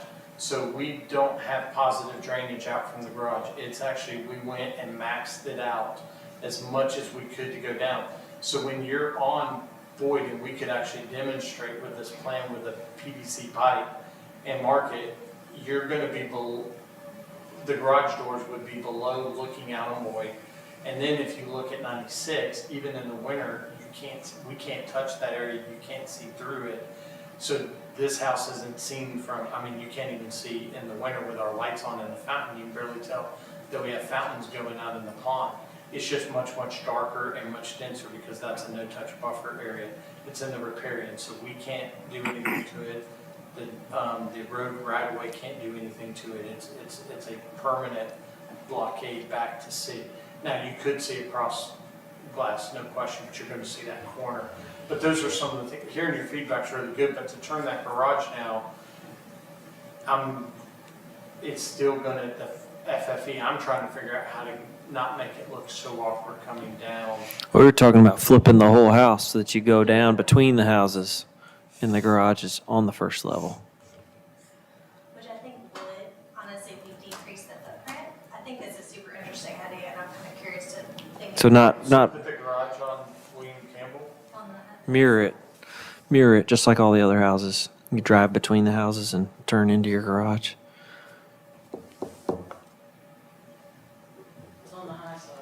Just something to explore. I do think that's going to make the footprint larger, right? Because that was one thing we were able to do by tucking that under was the whole Sure. footprint got smaller. So this, it would probably Sure. score it out. Well, and like I said, I'd like to see you put some stuff in the basement if it's really walkout. It's like, well, put something downstairs.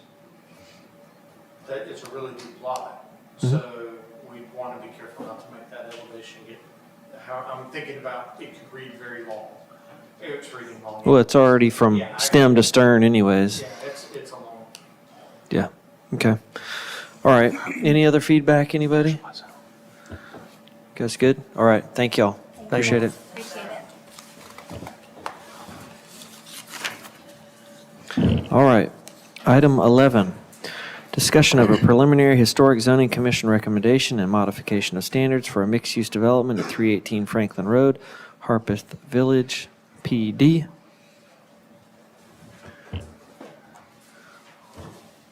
If you want to let us know who all the team members are here for the record. Sure.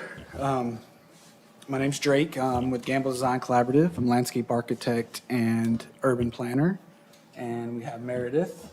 Hi, I'm with 906 Studio. I'm architect. So, okay. Thank you for letting us come tonight. Our last few DRC meetings have been a little light, so we're going to try to skip a lot of the stuff we've covered before, but we do want to kind of hit the changes that have been made and then some of the changes that have even been made since our last DRC, which was a special called DRC on site. As we all know, it's in the factory district and in the historic preservation overlay with the Franklin Road Historic District. This page here illustrates some of the plan changes from the initial one that we brought to you, starting left to right, to where we have kind of landed now. You can see where we started, having that building up against Morningside. That was a big concern with massing and scale. The second image we brought before you at the special call DRC, we reduced that scale down to a 1-story and 2-story in that commercial building. And then as you move towards the area outside of the HPO, we pulled the building back off of Morningside and created an open space between the two. Something that's changed since even this last meeting, we've been, while talking to you guys, also talking with city engineering staff. And some concerns they have were where our road was located. You can kind of see it coming off that cul-de-sac in the middle image. We were coming straight off the property line. Engineers had some concerns about how close that was and what kind of intersection that made. They required us to move the road further to the west, which creates some open space there on the entry, but also kind of reconfigures that building. And so you can see how the parking has moved a little bit outside of the area. Yes, correct, in that area. And so we wanted to include still landscape buffer. The building in this area is at 171 feet to the house. The middle image was at 176. So we were able to keep the building height and mass away from Morningside. That parking lot is at ground level. And to propose even more screening for the residents, we are proposing a wall that would block any headlights in there. So we would have landscape buffer along that side and then a small kind of knee wall that would help protect against some of that light intrusion to the neighboring parcels. The other big thing we've done is reduced height.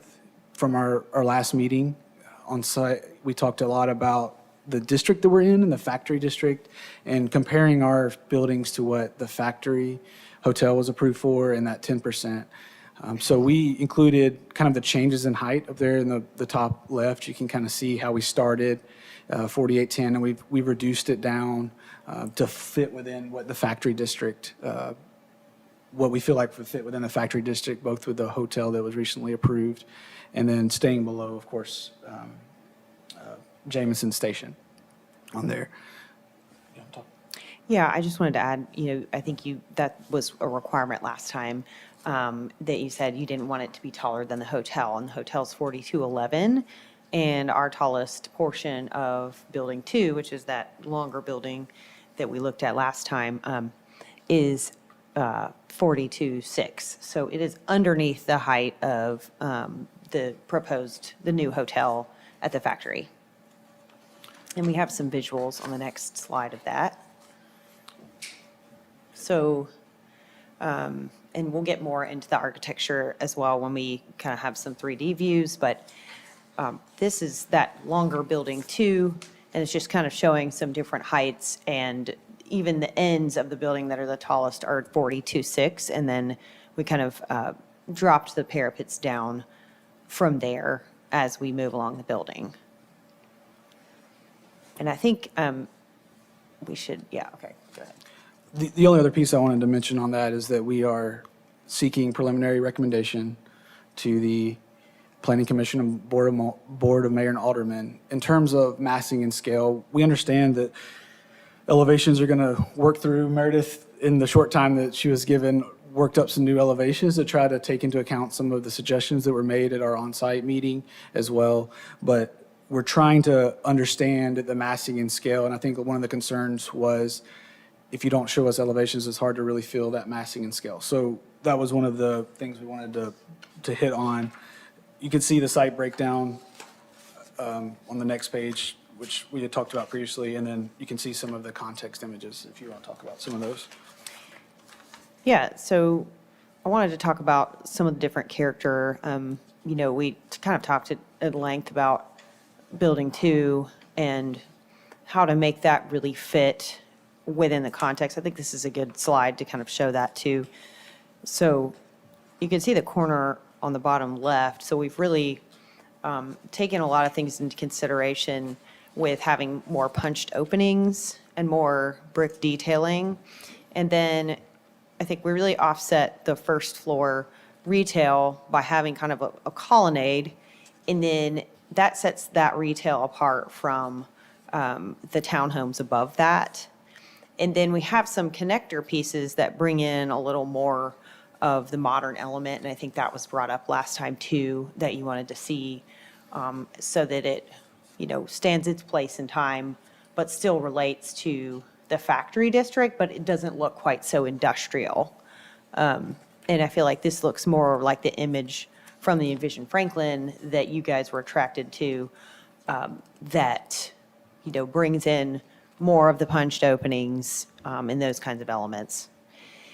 And you can see the bottom image is showing kind of that whole elevation between the three buildings, the three pieces there. And we have its own kind of rhythm on the left and the right side, and then the center kind of stands on its own to bring that variation of that streetscape. And then as you turn the corner on the sides, we really pulled back that element of the retail kind of porch or colonnade, because the sides are really condos that are not facing the main drag. And we wanted that to also kind of stand out as its own piece and really read as, condos and townhomes and be set apart. And that's the middle image on the left that's turning. That's right. Middle image left is like, the main drag of the elevation as it turns the corner. It's just all residential, and we wanted that piece to read as what it is too. And then you can see in the very center, we pulled in some more modern pieces and kind of brought in some more glass as sort of intermediate pieces as well with this new facade.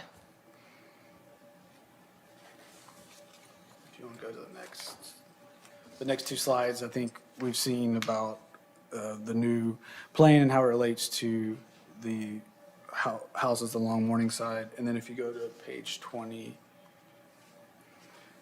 we got into a little bit the signage modification of standards. Did you want to mention? Did you want to, I just wanted to show them, because we were talking about the parking garage piece, and I wanted them to kind of see what that looked like from an Axon view. And I think we do have some 3D views of that. If you go back, one more slide maybe? There it is. Okay. So if you see in the bottom left image, you can see how that parking garage is really at grade there, and you would pull in. And we're proposing just a short little wall to kind of hide headlights. And then there's still a landscape buffer there. So you can see the retail building, and then, you know, one story that kind of pops up to two-story there. But you can see how that parking really fits in and is at grade there. And I just wanted to point that out to you guys too. Yeah, because I think parking screening was a big item that there was concern of. So we did listen and try to address that. Mm-hmm. And then for our signage modification and standards, we are requesting that BOMA allow us to bring you a signage packet that contains some of these signs. We understand that any sort of recommendation from this board at this time does not mean that we will get the signage packet approved with a COA. We would just like the option to be able to bring you something that we feel like fits the context of the site. This is a unique site. We're tucked away behind the hill. We're also really not visible from any major thoroughfare.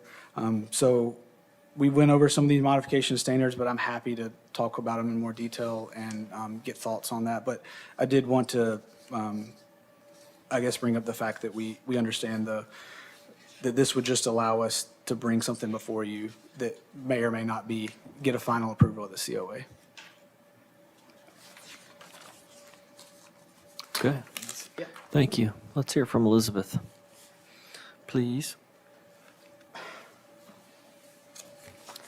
Okay, so for a preliminary Historic Zoning Commission recommendation, the considerations include building locations, the rhythm of buildings along streetscapes, lot widths and sizes, and setbacks, as well as building types, heights, massing, and scale. Locations of proposed parking, drive aisles, landscape, and hardscape features are also reviewed. Once a preliminary Historic Zoning Commission recommendation is issued and presented to the Planning Commission and the BOMA, the proposal will then come back to the Historic Zoning Commission for a formal review for a COA. The DRC and Historic Zoning Commission consider the application and whether or not it would ultimately receive a COA. The new redevelopment will mostly be situated behind the hill on the property with an entrance drive from Franklin Road. Since the last special DRC meeting on August 21st, several aspects of the design have been altered. On-street parking around the base of the hill has been removed to preserve the historic vista of the hill from Franklin Road. The heights of buildings have also been reduced. Several comments from the DRC meeting noted that the design felt inorganic and monotonous. The design guidelines recommend that in larger redevelopment areas to design the height of new buildings to be consistent with the height of historic commercial buildings in the district, which should not exceed 2 or 3 stories or be any taller than commercial buildings on Main Street. When looking at historic buildings on Main Street and through the historic districts, there is a variation of height, roof forms, fenestration patterns, and design of materials, which is supported by the design guidelines. This allows each building to read differently in character, massing, scale. This is also seen on historic buildings on the factory campus. Let me scroll down to this image. So within this application, the scale of the first floors of the 3 connected buildings appears to be out of proportion to the adjacent historic buildings in the district. The design guidelines recommend aligning the architectural features of new buildings with those of nearby historic buildings, including floor-to-ceiling heights, cornice alignment, window and door heights, and foundations. The scale of the first floor does not appear to align with the other floor-to-ceiling heights of historic buildings in the district and creates a building height that reads as taller than 3 stories. The overall design of the buildings will be looked at closer when the project comes in for a COA, but as proposed, the architectural features do not align with the guidelines. The architecture of the building should blend traditional historic features with some industrial features per previous DRC guidance. Some of the proposed elements include large glass panes and metal curtain walls, which are not seen in Franklin's historic districts. The design guidelines recommend avoiding decorative details that overpower or negatively impact nearby historic buildings. The proposed elements appear very modern to the site and to the district. The design guidelines recommend designing storefronts with traditional storefront character. The use of stacked balconies also makes the building appear very heavy and are not in keeping with the traditional storefront character. It accentuates the building's height, while the second-story balconies create a strong horizontal band articulation. The architecture, scale, proportions, and rhythm of buildings should be restudied to align with the guidelines' recommendations. Comments on the retaining wall were also discussed at the DRC meeting. The design guideline recommends avoiding significantly altering or grading the topography of the property. It is still unknown what length, height, or material the wall will be for the northernmost building. It is also not known how much alteration and grading will be necessary along the front and side of the hill along Franklin Road to accommodate an entrance drive. Several modifications of standards for signage are proposed to be utilized within the development. If they are approved by the Board of Mayor and Aldermen, the MOS changes and zoning standard to be proposed.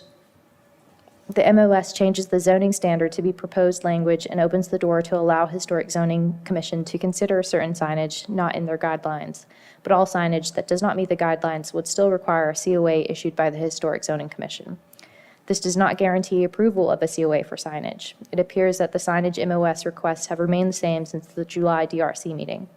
Staff has reviewed the MOS request and the proposed request to not meet the recommendations of the design guidelines except for the proposed sign shape and proportions of hanging and projecting arm signs. That is the only one that feels appropriate. Lastly, a cursory current planning review did note that the windows did appear to be horizontally oriented. More information will be needed to verify that those elements align with the zoning ordinance, such as the vertical articulation standards. Thank you. Okay, thank you. All right, where to start? Let's, Can I start? sure, go ahead, Lisa. So the renderings that I'm not seeing are ones that I was hoping you would bring, and that is renderings that show this proposal in comparison to the residential street. I forget the name of it, Elizabeth. Morningside? Morningside Drive. Okay. We can't overlook the fact that that is the adjacent, those are the adjacent properties that, in my mind, and in accordance with the guidelines, essentially dictate what the factory district north should be focusing on, is being consistent with that.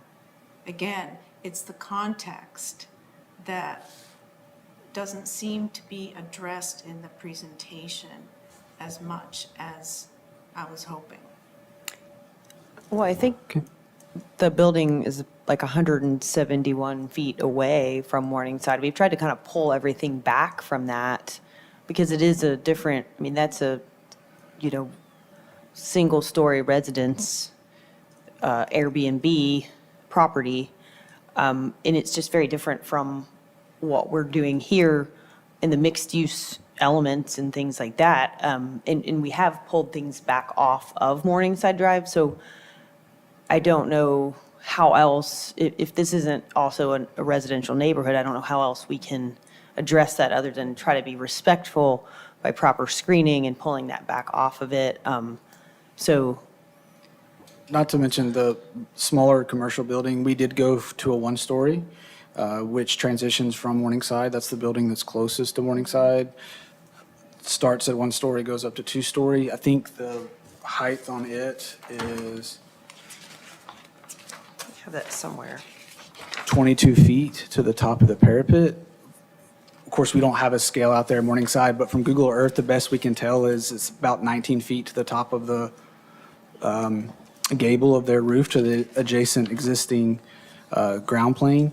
And so we're trying to stay within that range, but also understanding it being a commercial building, trying to get the height that we need in order for that to work as a commercial building. But we do feel like we are transitioning from the taller buildings, building to a two-story, which is smaller, and then down to the one-story to try to create that, I guess, that change in height to fit within the context. So we are trying to address it, and we can look at some of the renderings if that would be helpful. I think we would just like some maybe further clarification of what about Morningside would we need to pull in for it to feel like it fits the context a little bit better. Well, again, the height that we're talking about, as staff pointed out, is out of proportion with the context. I know the context that you're looking at is the factory and the hotel, but the hotel is far away from this property. It's not it's not exactly the context. And I know you're in a difficult situation because this is such an unusual property, but it just, the difficulty with a recommendation from my point of view is that it would not align with the guidelines, and it would set a precedent that will impact future proposals. We were directed the last DRC to look at the factory because it is the closest adjacent historic structure. The other thing is the hotel is on two major thoroughfares. You can see it from Franklin Road, Liberty Pike. We are tucked away behind a hill. You can see it maybe from Harpeth Industrial if you go all the way back in that industrial neighborhood.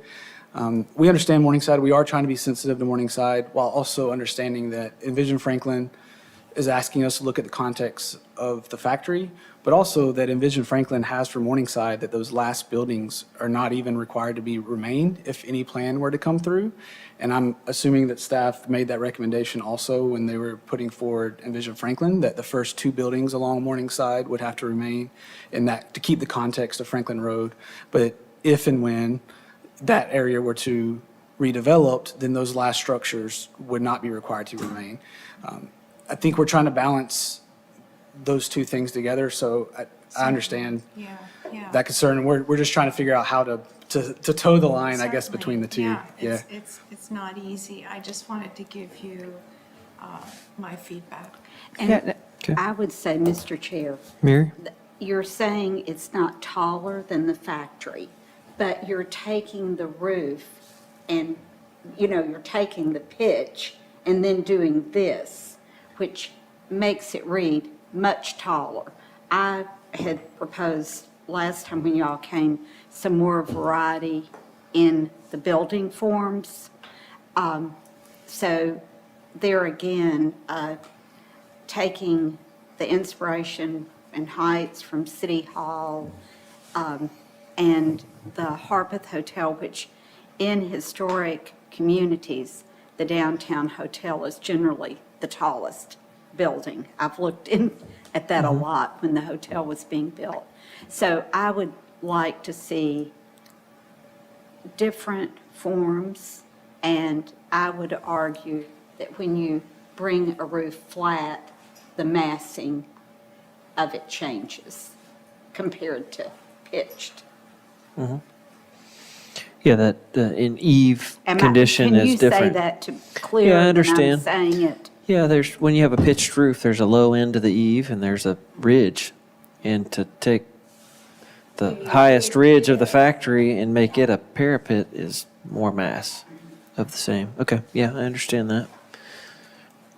Anybody else? Kathy? Mr. Chair, I'll speak to, since Elizabeth has this slide up too, I'll speak to the non-variation in height.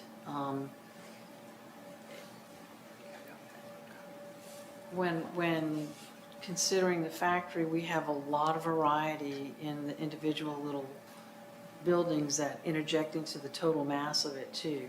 This presents itself quite differently because I'm seeing a full-face facade of these basically 3 units. I do like the bookend effect. I think that's very cool.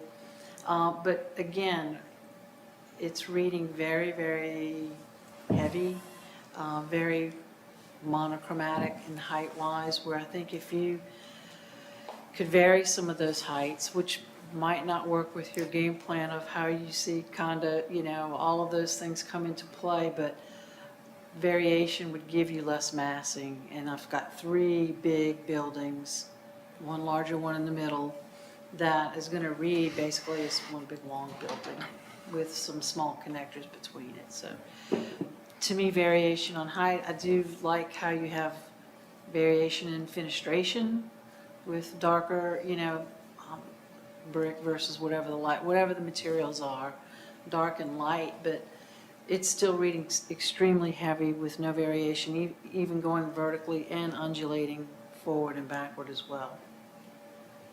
Okay, thank you. Holly, any thoughts while we're on this side? Yeah, to me, it just looks so modern, and I see that you were kind of taking inspiration from the factory for sure, but it just, to me, it's just not organic enough. It just looks very massive, and it's just too much of a solid modern mass to fit into historic areas, to me. Okay. Bob? When I look at page 16 as opposed to page 17, page 16 it just has a more cohesive feel. I just feel when you're looking, and those aren't the same buildings, are they? It is, that's the same building, that's the It kind of is corner. confusing because Yeah. it has a softer read on page 16, but then when you just look at the elements on 17, it has a more boxy feel to it. Right, and I agree. The perspective definitely helps it, and that was how we designed it, like page 16. We were trying to just give you guys more of an overview because I know you had commented before that you can't really see what it all looks like, so it was a balance. But yeah, that's that same building both at the top on the left in the image and then the bottom left of that corner. It was intended to be a lot softer than we had previously. And I think it's a disservice to look at the building out of context of the other buildings, because there's a lot of talk, about changing height. We understand, and we're working through that. But we do have 4 different heights on buildings, if you look at the context of the whole site plan in this area. So we have the pitched roof building, we have the smaller building that's in the middle as you're coming in off the road from Franklin Road, which is a 1-story that goes up to 2-story. These 3 buildings are along the back end, close to the railroad tracks. So as you're coming into the site, you do get this step up of buildings, you get this gradation, not only from front to back, but as you're coming also from Harpeth Industrial with this mass, as you start heading towards the church, there is a gradation down there as well. So I do understand, and we hear your comments about height differential, but I do think looking at heights in comparison to each other, and if there needs to be more, I think maybe some further clarification on introducing another height in the middle of this, or just bringing some of it down would be helpful. Yeah. I think, and people can chime in certainly, but I think for me, the focus really has been on this collection of 3 buildings that are attached in one way or the other. I think there's not enough variation in the height there. You've got these different parapet heights, but they're pretty minute changes in the overall scale, right? There's not one that drops several feet and looks substantial enough that it doesn't look like there's almost a constant horizon line. Right now, it's like there's a little variation in the horizon line, but it's one line. And so I'd love to see some variation there, but I'm also aware that I can't take 4 or 5 feet out of the top of this building. There wouldn't be a story. That's right. And so I'm trying to reconcile the idea of, okay, where might that come from?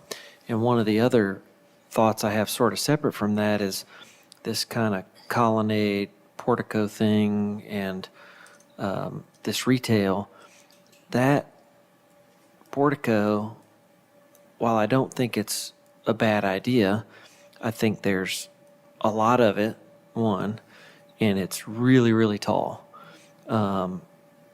You know, we've got, and I know how modern retail works, they want certain heights, tenants do, but the fact of the matter is, you know, somehow a big brand like Anthropologie or something is down on the square and they make an old building with not ideal anything work, right? So it's that kind of cheating the first floor up that makes it look almost exaggerated. So I'm looking at these scale figures and I'm thinking, the roof over their head is 3 times as tall as they are. And, you know, just eyeballing it, but, you know, it looks like it's 18 feet tall. So if there's some place that can come down a couple feet to give us some more variation above, that would be helpful. And then, you know, I think you're headed a good direction with kind of starting to vary things. I think, you know, I was thinking about Middle 8, and we reviewed that collection of buildings, right? A big development, certainly. I think what I remembered about the Middle 8 is we got to have a lot of discussions about something unique on every facade. There was a one-off of something, whether it was a stacked porch on just this one facade that we debated a lot, or some glassy box that we debated about a lot, but it was only on one spot. So I think if you can make these buildings unique in that way, where maybe this left bookend, you know, you've got these buildings, they may not be perfectly symmetrical, but from what I'm looking at, the 2 bookends look like they're the exact same, like just a mirrored version. Maybe the case, maybe not, but what I'm looking at looks like it. If those were unique, you know, maybe they're the exact same floor plan, but you do something different on these porches or materiality or parapet heights or whatever it is, could help start make them not feel like I've got 4 of the same building. I know it's 3, but the center one's like 2 times the size.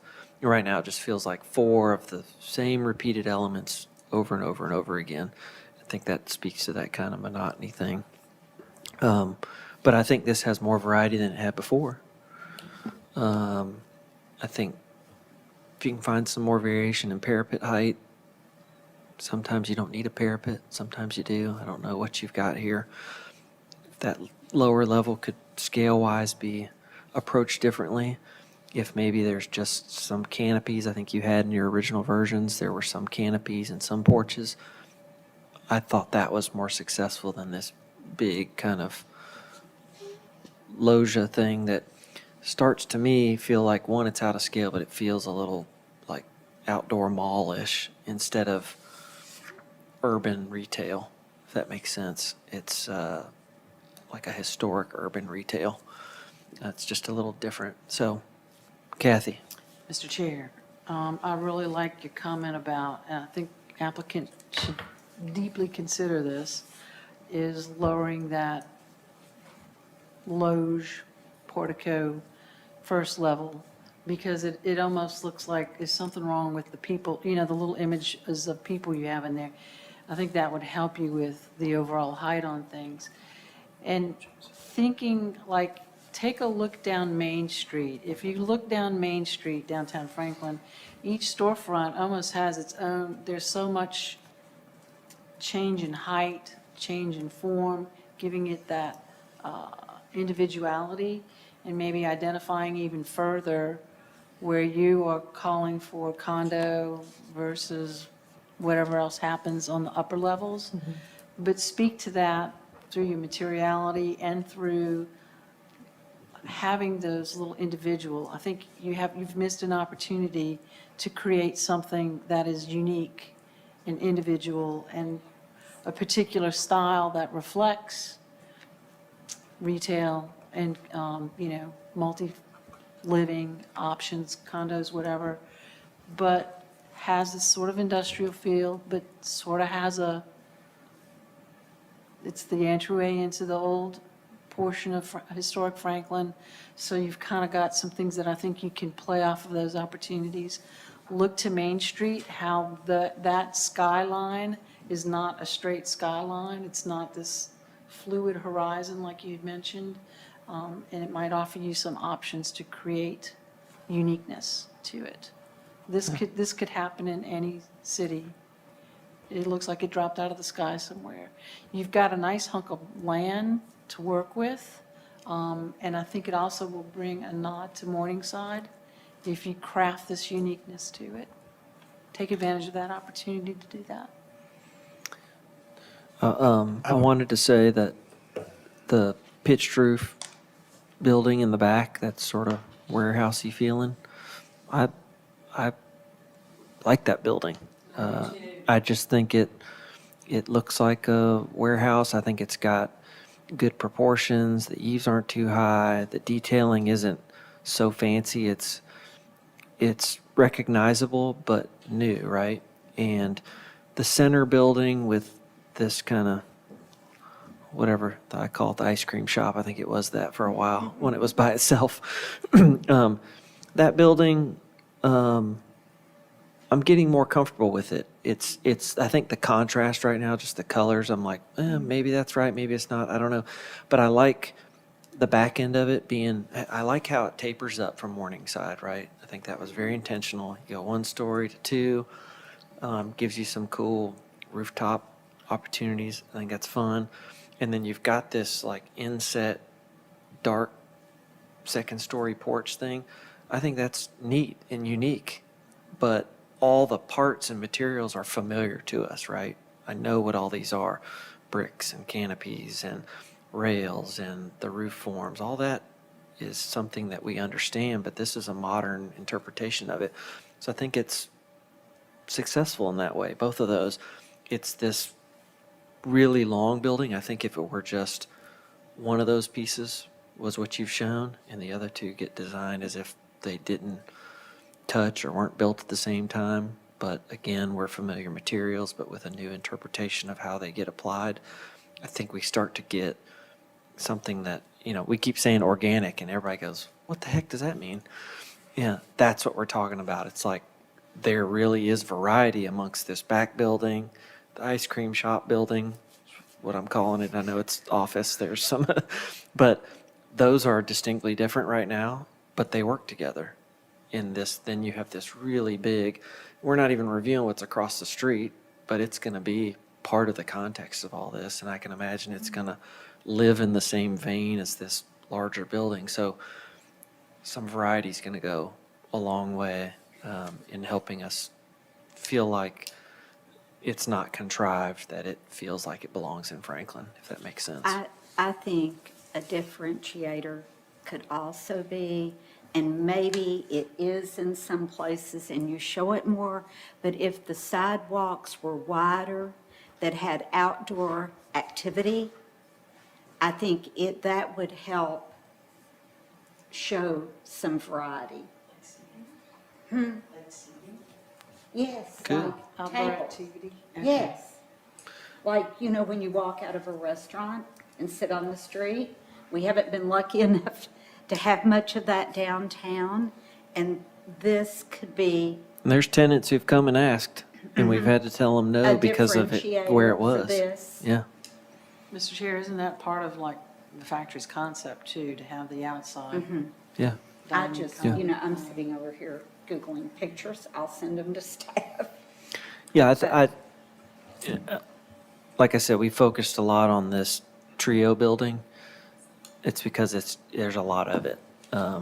There's a lot to consider there, and I live in your shoes every day. I know what it's like to design a humongous facade, and it's a challenge because you're like, I got a lot of variety in there. And it's like, yeah, but when we step back and look at it, to our eye, we consider it all together, and you go, well, yeah, there's some variety, but it's the same variety repeated over and over.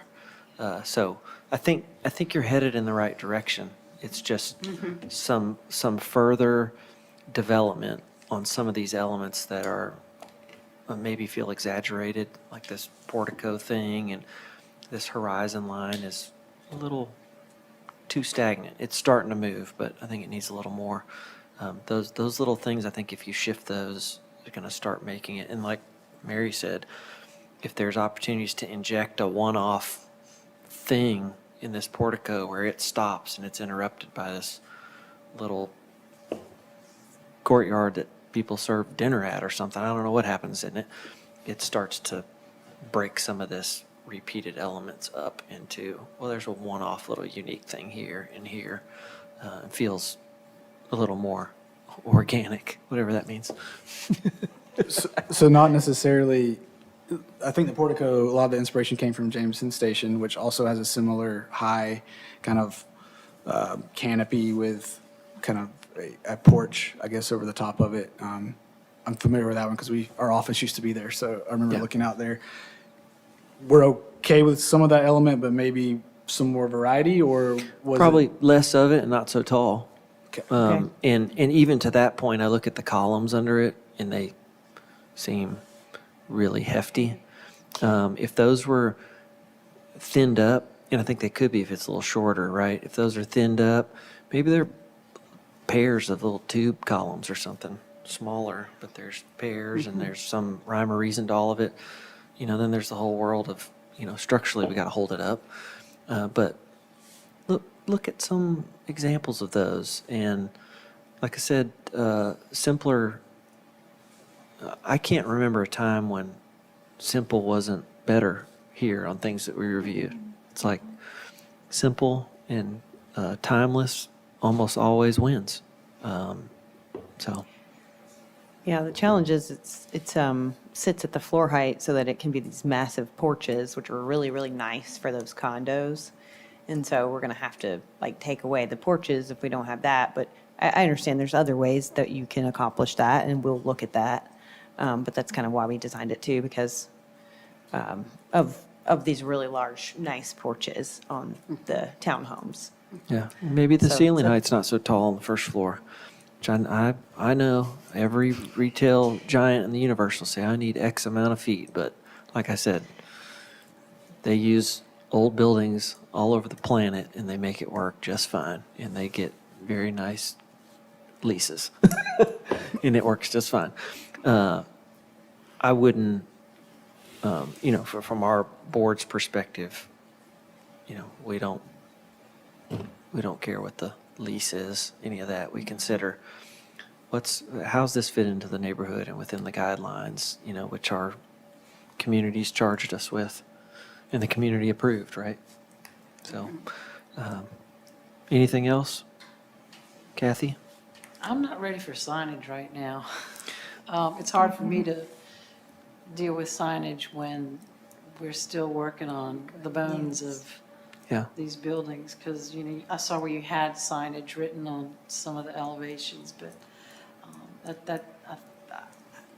I need to ingest how you Yeah. come back to us with what ideas you've come up with this before I can do something with I signage. I tend to agree with staff's assessment there that this type of canopy sign is not something we have never approved, I don't think. This kind of hanging or sitting atop. The shape of the hanging projection arm sign, I wrote down the term, is something that we've reviewed, and they said that could fit within the guidelines, and I agree. But the other ones, the internal illumination and that kind of stuff is not something we've And I approved. think as you go through the process, asking for this, I think throwing that in at this point when you don't even know exactly what the buildings are going to look like, is just going to complicate the process. That's my opinion. we just have to do it at this time. You have to. To request a modification standard, we have to do it at development plan stage. You have to do it all together. Yes. Yeah. Well, Well, that's our job to review, and I think we can provide certain recommendations for parts and pieces. Is that true? I believe so. And then also in consideration that even if the modification of standards is approved or parts of it are approved, every application would still have to come back before Historic Zoning Commission unless it met the guidelines. For a COA. Mhm. Understood. Yeah, yeah. Okay. Anything else? No?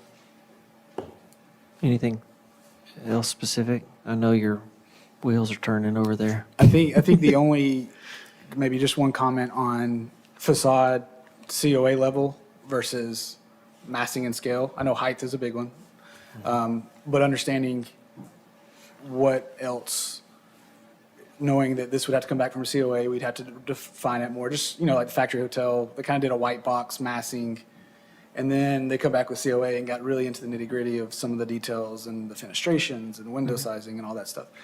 We're excited to get to that point. Hopefully we get to that point. But trying to figure out where that sweet spot is, that's why we included the white box. Is that more helpful, beneficial to look at massing and scale? I think it's at the beginning. I think for me, it was all helpful to see it all. We are, and this is, we've been trained that these recommendations are basically saying that this is on the right path to receive a favorable outcome for a COA application. And so I think that's what you've been hearing is right now, or where we started, we weren't comfortable with a favorable, recommendation. And we're not going to take a vote today, but like I said, I feel like we're headed in the right directions because, you've made changes that more closely fit the guidelines.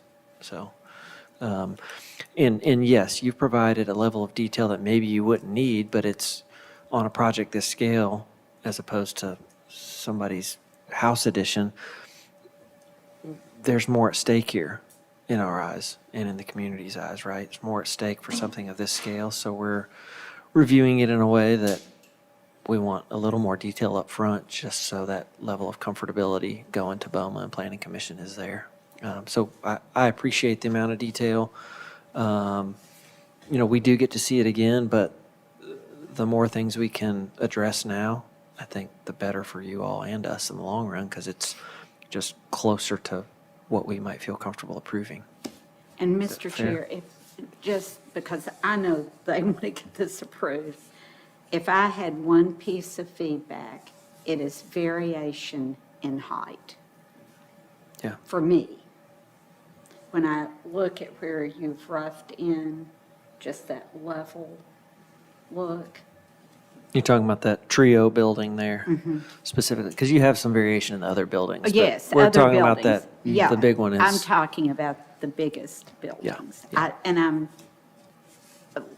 also agree, the one building that looks very factory-inspired, big fan Yeah, I of like that it. building for massing and scale. Good. Kathy? Thing to the applicant's question about, is there value in having this? Yes, for me, because I'm not influenced by massing with fenestration on it. So I see here like vanilla, but it still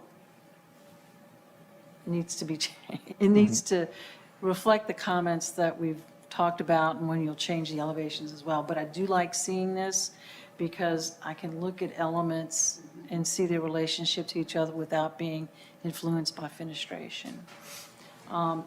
The opposite of that is sometimes fenestration can reduce massing and all that. So it's kind of a tough, I think where this benefits is elevation. It's not 3D. Sometimes 3D white blocking is the worst thing you can present to us because it looks like freight cars have all been massed together and, it's like a port of call at the international lines. But It's very stark. this I think is valuable in looking at those heights. And from a perspective view, if I'm a person on the ground, I'm not going to see a difference of 4 inches from a building height. So although I appreciate you identifying that those are different, what 41.6 and 41.2 is the height of some of those. There's not that much of a change. I'm not going to notice that from a person on the ground. So it's going to read, you need to make a more significant change in height for it to read as a person walking on the ground and walking through the site too. The other thing I would change too on your presentation is while I do like the trees and the greenery, sometimes that hides a lot. So be careful in showing that. That's why I always lean to the elevations. It's a straight full front. We don't view any of those buildings that way anyway, but as looking at element for element, that helps us to really try and visualize it. But I do appreciate the 3D, but maybe just don't fluff it out and hide it out with greenery. Okay. Yes, thank you. Thank you so much. Bob, anything on this side? I feel like I've neglected Bob. You had to go last. We love you, Bob. Familiar. All right. Thank you all very much. Thank you for your time and for staying so late to review our project.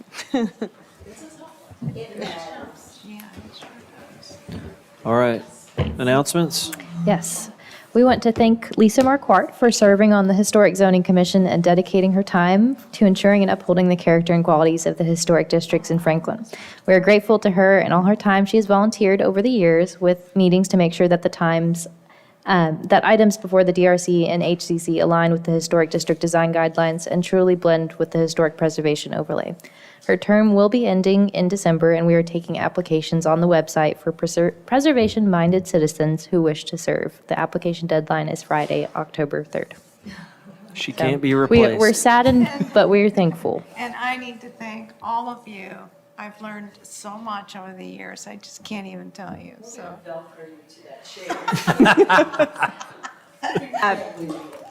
And I have an announcement. Yes, Mr. ma'am. Chair. On the 25th at 10 o'clock, the warehouse will be being demolished up by the Carter House to reveal the view that would have been seen during the Civil War. Wow. And so I hope some of you all can join Franklin's Charge at 10 o'clock. Okay. The other thing, and I don't know exactly what this falls under, but with the business of the commission, I have noticed on 4th Avenue South, there is a roof that went up that is extraordinarily red. I think it replaced a really soft red, worn-looking color, and this looks like it will age in the next 40 years because of the improved finishes on metal. I understand that when someone asks for an in-kind replacement, materials are not asked for, and I'm recommending that, I don't know what we need to do to make that a requirement, but I think if somebody's doing an in-kind replacement, they need to be coming and presenting to staff A what sample. that is to make Sample. sure, because if you drive up 4th Avenue South, it is a stunning situation. Okay. Thank you. Thank you. Wow. Right. Anything else? All right, we shall be adjourned. Thank you all very much.